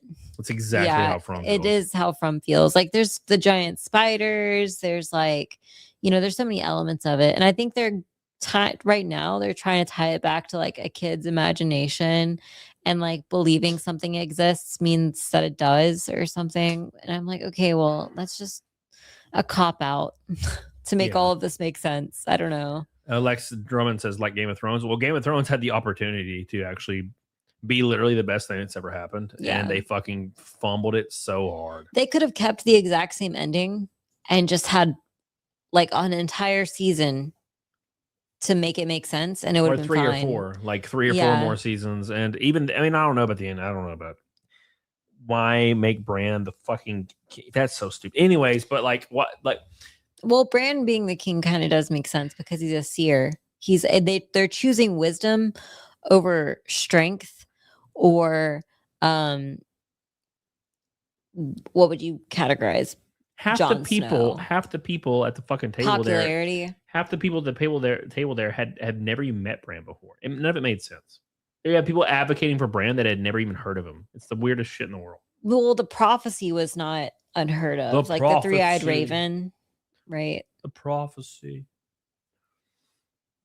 Well, yeah, Sean, But they should have established it all, right? They just didn't do it. It was well, rushed. it was the creators, the guys that were the showrunners for Game of Thrones. They wanted to end it quickly so they could move on to their Star Wars trilogy, which got canceled because Game of Thrones was so poorly received that it got canceled. You fucked yourself. Shot themselves right in the foot. Mm-hmm. We got 3 minutes left. I'm gonna play the hype music for any last gifted subs, kicks, or rumble rants, or super chats. Appreciate you guys for hanging out with us tonight. We've been live for 3 hours. We love you. We appreciate you. Been a lot of fun talking about all the good stuff, hanging out and having a good time. I'll be back tomorrow, of course, playing the Backrooms video games, and then we'll be back Monday for a normal show, hanging out with some really cool guests coming. Very excited for it. So don't forget. Thank you guys. Love you. Let's jam out a little bit for the hype music for the last little bit. Any last minute super chats, kicks, or anything, get the hell on it, diggy doggone it. Appreciate you guys. /cheers. Oh, so beautiful.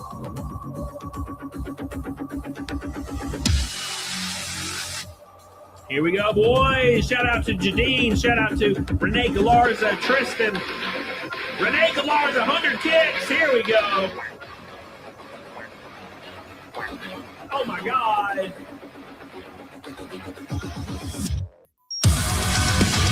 Oh, yeah. Thank you, Jadine. Let's get some bees. Yeah, the bees, they look like they're perfectly dancing to it. Look at the bees. Love the bees.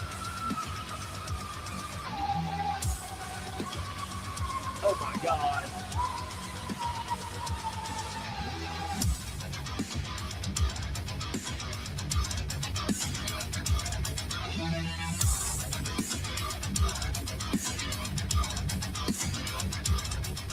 We pulled it out. She pulled it out of the oven, didn't you? Yeah. Okay, it's all good, Lex. It's all good, Lex. Don't worry about it. It might be a little overdone, but it's fine. It'll be great. It's fine. Shout out to Renee Galarza, the hype music kicks. Thank you. Appreciate you. Gabriel, love you. Sir Flying, Mr. Billy, Ira Cayos, Tristone, Mr. Travis Borwick. Thank you guys so much. Love you. PS2 Chopper, everybody. You guys are go to this other night. Thank you, thank you, thank you. Oh, yeah. What a beautiful fucking song. Love it.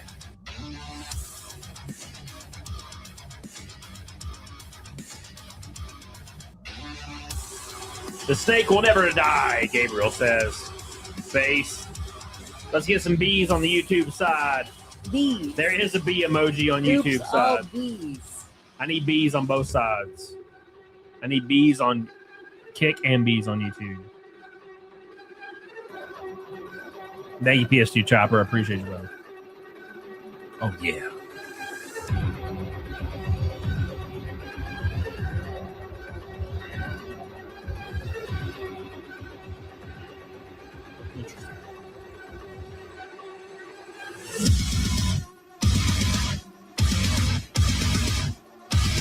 Oh, yeah.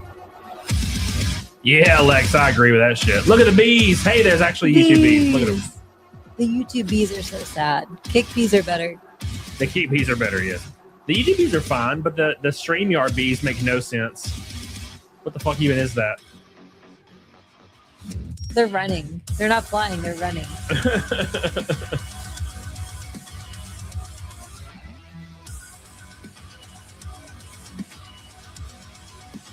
Hey, we got a hype super chat there in the hype music. That just means Lasagna is a little Jewish. Oh, brother, come on now. All right, here we go. Last little bit. Shout out to Random Unbreaded and shout out to Renee Galarza for the hype music donos. Appreciate you guys. Thank you. I have a little tiny bit of claw left. It's perfect. Perfect. Hey, Renee Galarza with another 100 kicks. Oh my God. Thank you. Appreciate you, Renee. All right, we finished it off. Nice. Polished her off. Hell yeah. All right, boys. Make sure you guys do me a favor and like the show. Excited to see you guys. Fucking Hotep shit. He's making me laugh.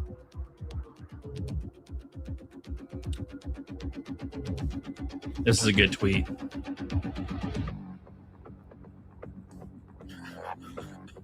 If you didn't like the Backrooms, I genuinely think you're stupid as fuck. I wouldn't be that abrasive, but it's hard to see how you wouldn't enjoy the Backrooms portions of that movie. At least enjoy it. I mean, like, maybe we were blowing out of proportion what it means to like a movie. Like, it doesn't have to be the best movie you've ever seen to say, hey, it was great. I've been thinking about it for like 2 days. Since we saw it, I've been thinking about Backrooms. Yeah. It cured my anxiety. It filled all my anxiety with just Backrooms content, which is much better. All right, thank you, Random Unbreaded, Renee Galarza for the hype music, super chats, and kicks. 1 minute left. Here we go. Until we raid Cinevere.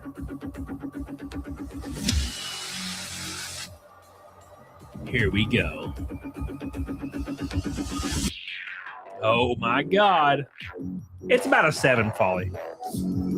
At least.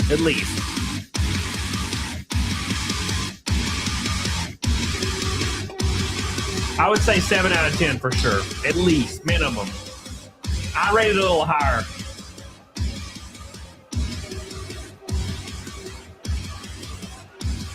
Are y'all ready?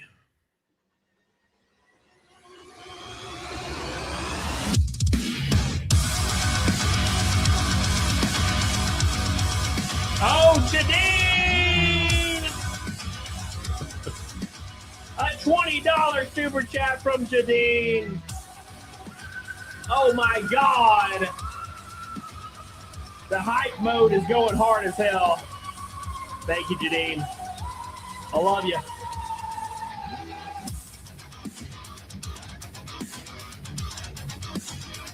Can you say, take the invisible fire off me, please, Tom Cruise? I sure can. Thank you so much, Jadine. I just raced at Talladega like a month ago. It was a lot of fun. Thank you, Jadine. Renee Galarza, 100 kicks. Hey. Oh, my God.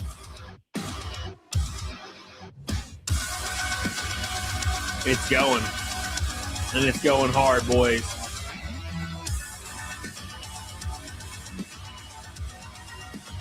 appreciate you Help guys. me, Oprah Winfrey. Help me, Oprah Winfrey. That movie used to piss me off so much because I was like, this is serious. Now I don't give a fuck anymore. I'm like, I've done it. Anyway. NASCAR is my life.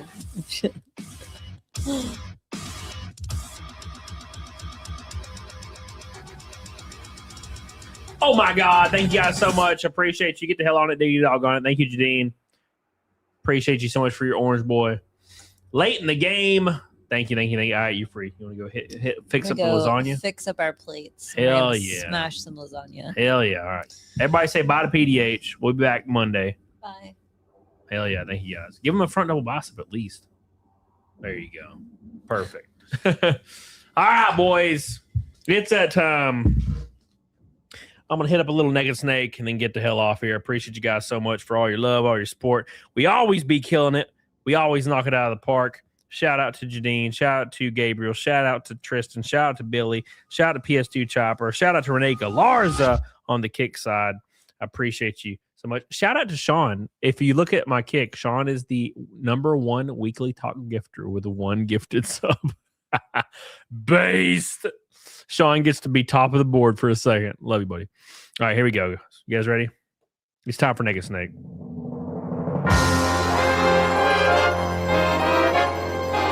Thank you, Jadine. Here we go.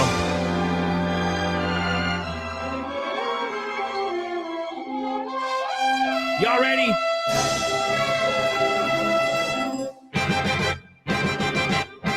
$624 in a row. Hell yeah, Carify. I agree with that. Don't forget to be here tomorrow, Careful.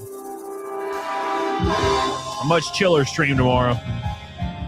Here we go.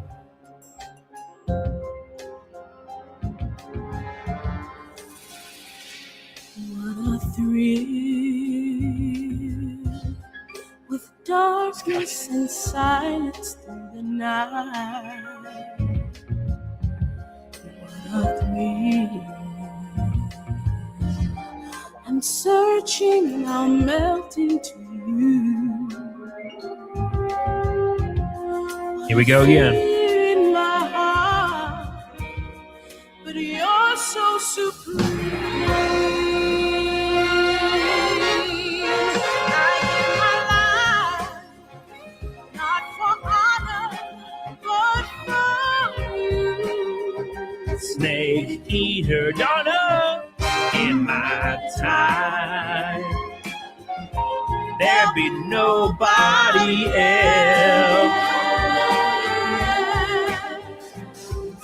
Cry, it's the way I fly to you. Alan Jones, I'm still in a dream, snake eater. Someday we'll go through the rain. Someday you feed on a tree frog. It's a trial to survive. Narco Wookie!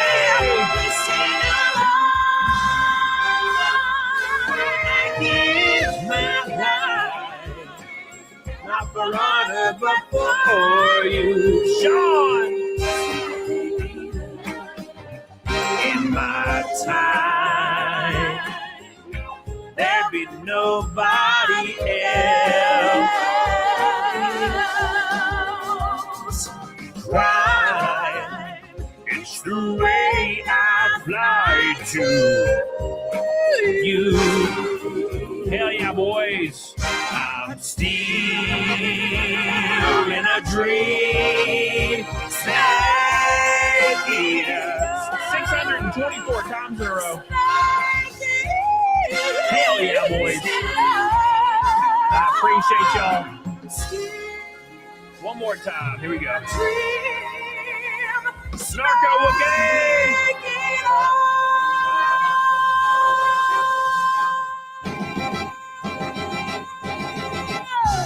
Thank you, Narco Wookie. I love you. I appreciate you guys. Thank you guys so much for all your love, all your support.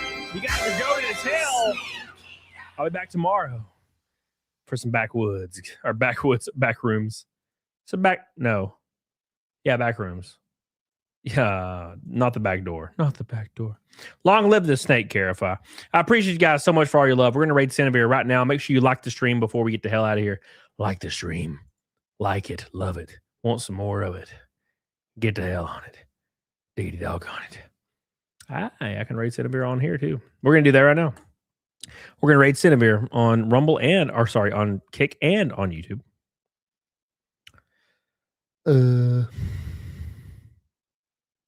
Host channel, Cinevere. I'll see you guys later. I love you. I appreciate you. Get the hell on it, dog on it. Thank you, Renee Galarza, for another 100 kicks. Love you.